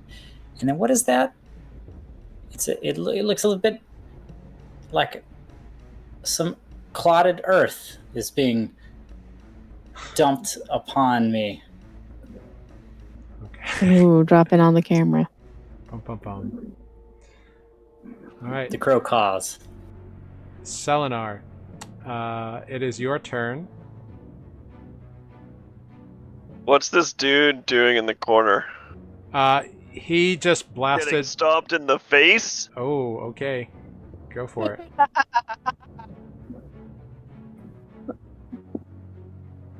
I'm doing my best to not crush Corvus's potentially dead body. Yeah, you're good. Spoiler alert, it's a dead body. You can crush it. Mateo's also already looking at new characters. Is dude prone or no? He's not prone. He stood up and crawled away, but he is looking terrified at the elk. I can't imagine why. Well, I can either ram him with my head, with my face, or crush him with my hooves if he's prone. So, your choice. So this would be a ram because he's not prone. So go ahead, roll your ram. You ram him. What does it look like when you skewer this wizard to death? Well, this big-ass brown elk that has no business in this warehouse just takes one step forward, and I lower my head and push my antlers through his body into the wall. You ram through this youth's back, just bends over the railing, and he like folds in half backwards from the sheer force, and is decidedly dead. Is there anyone else? Any other enemies in the warehouse still that I see can't one. see him.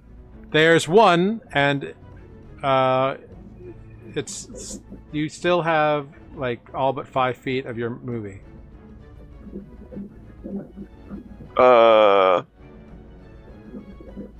Can I should I make some sort of check if I'm gonna break the stairs walking down as a You'll be ram? fine. You'll be fine. Where is the dude? I can't see him. He's right here. All I can see Man. is unconscious party members. This may be a giant mistake because I have very little health. YOLO. Well, you can. You have all of the elk's health. Selenar, yeah. no, I have 4 of the elk's health. Oh. Selenar goes into a berserker rage. So you're charging towards the target. Yeah, but I don't have the action to do that. But in an okay, RP yeah. sense, he is in a berserker rage. Great.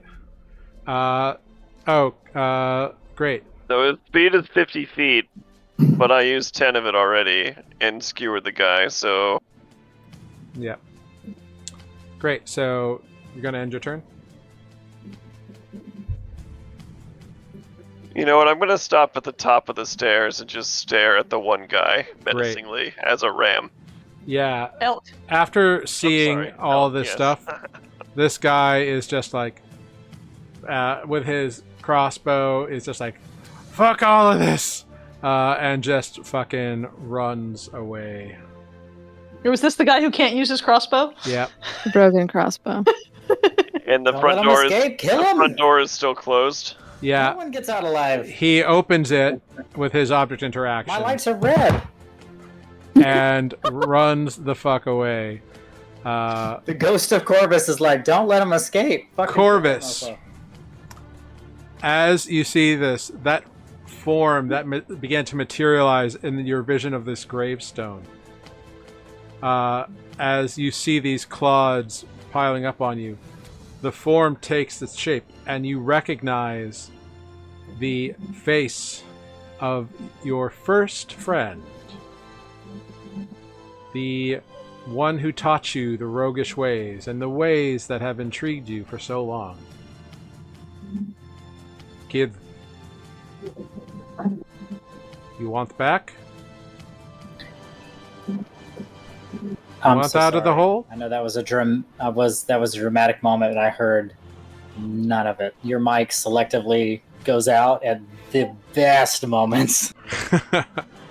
So, the humanoid figure that began to appear by your gravestone it takes the shape, it solidifies as the spiritual form of the one who taught you everything, your first friend back home. Reaches a hand to you as dirt is being piled atop you and says, "Kid, it's not your time, yes? You want to try again?" I'm gonna kill everyone from now on. Yes, I'm gonna reach out my hand. Right. He grasps your hand and pulls you up and says, "This is all I can do, and it costs me everything, so good luck, kid."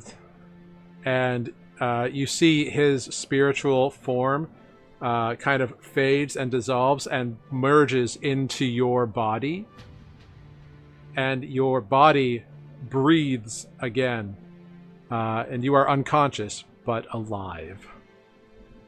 Ooh. We're going to skip some... Damn, I wish Ozo was awake to see that. well, nobody saw it. Ozo wants to Maybe see the the elk. ghosties. The elk might have seen it. Ozo, go ahead and make a death save real quick.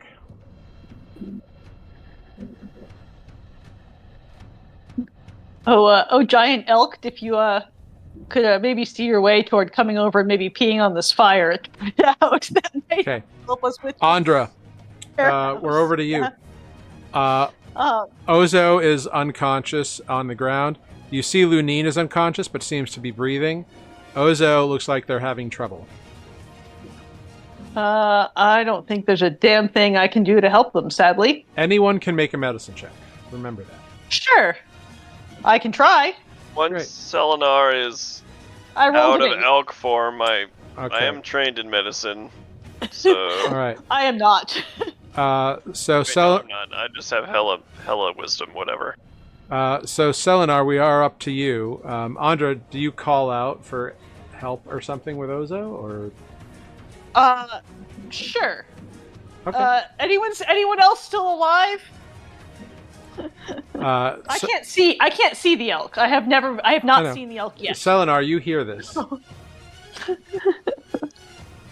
Sure. Also, we're on fire. Fire's contained. Sarah's consistent quote. Also, we're on fire. If there's one thing Sarah has done. Somehow in the last This is like an Easter egg through line. guys, we're pushing it. I need you to focus up here. Thanks. Sorry. Selenar. somehow in the last game I made an orb of water, and I don't remember how I did that It was a. or what I. It was probably I'm a not sure. spell. So, Okay, whatever. Selenar, Alright. you've heard So this real call quick. go out. Not thinking twice about it, in elk form, I run down the stairs towards the call. Great. Go ahead, do your movement. You can bypass the fire without problem. So that's 50 feet. But I guess I might continue charging, right? Sure. Just don't trample us. You can get over to here. So this huge ass elk comes down the stairs somehow, and that's the turn. Great. Ozo, I need another death save.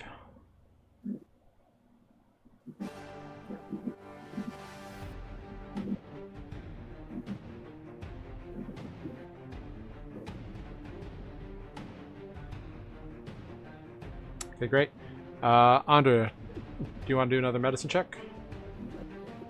Sure. I don't know that it's going to get me anywhere, but sure. Go for it. My wisdom is Okay. Selenar, insubstantial. we go to you. Andra's just kind of like, wake up, shaking the body. I also should do a medicine. I guess seeing no alive enemies anymore, I would use an action to become my normal form at this time. Yeah. That's just bonus action to de-wild shape. Oh, great. Well, I'm No, still it's gonna an do a action because he's land. He's not. Yeah. Oh, I thought it was action to. Oh, wait, no. Yeah. No, reverting to your normal form is a bonus action. Sorry, you're right. Yeah. Well, here's a medicine check. A 10 is enough. A 10 will allow you to stabilize Ozo. We will drop initiative there and end tonight's session with everybody alive but unconscious. A couple of you have burned the one trick you had in your bag at the moment, but everybody is breathing. And you defeated the dock workers, if it wasn't obvious. Well done, everybody. So I will say, Renata and Corvus, because of the backstories you chose and you worked on, I had that, like, the first time they die, they have it in their backstory that something will help them. Cool. Session 2. Burned it out. Right. Yep. Session 2. So No more tricks. yeah, you two. I'm not going to say you're the only ones who have that, but you two definitely did have it. So good job. Wise things to have. Backstories pay off in the end. Wonderful. Well, fantastic work, everybody. Real great work. I know we went long. I'm sorry about that.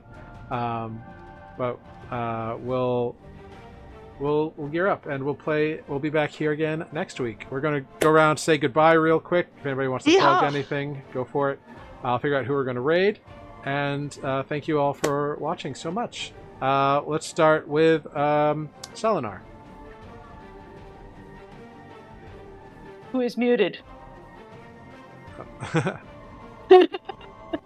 I said was, I killed 2 bitches. Very nice. I love it. Thanks, Jeff. All right. And Renata. Yeah. Hashtag I miss Defect. Oh, I miss his toughness. But thanks for watching. You're all level Catch us 2. next week. we're all a little squishy. Wonderful. Well, thank you. Ozo. Hi. Bye. See you next time. Thanks.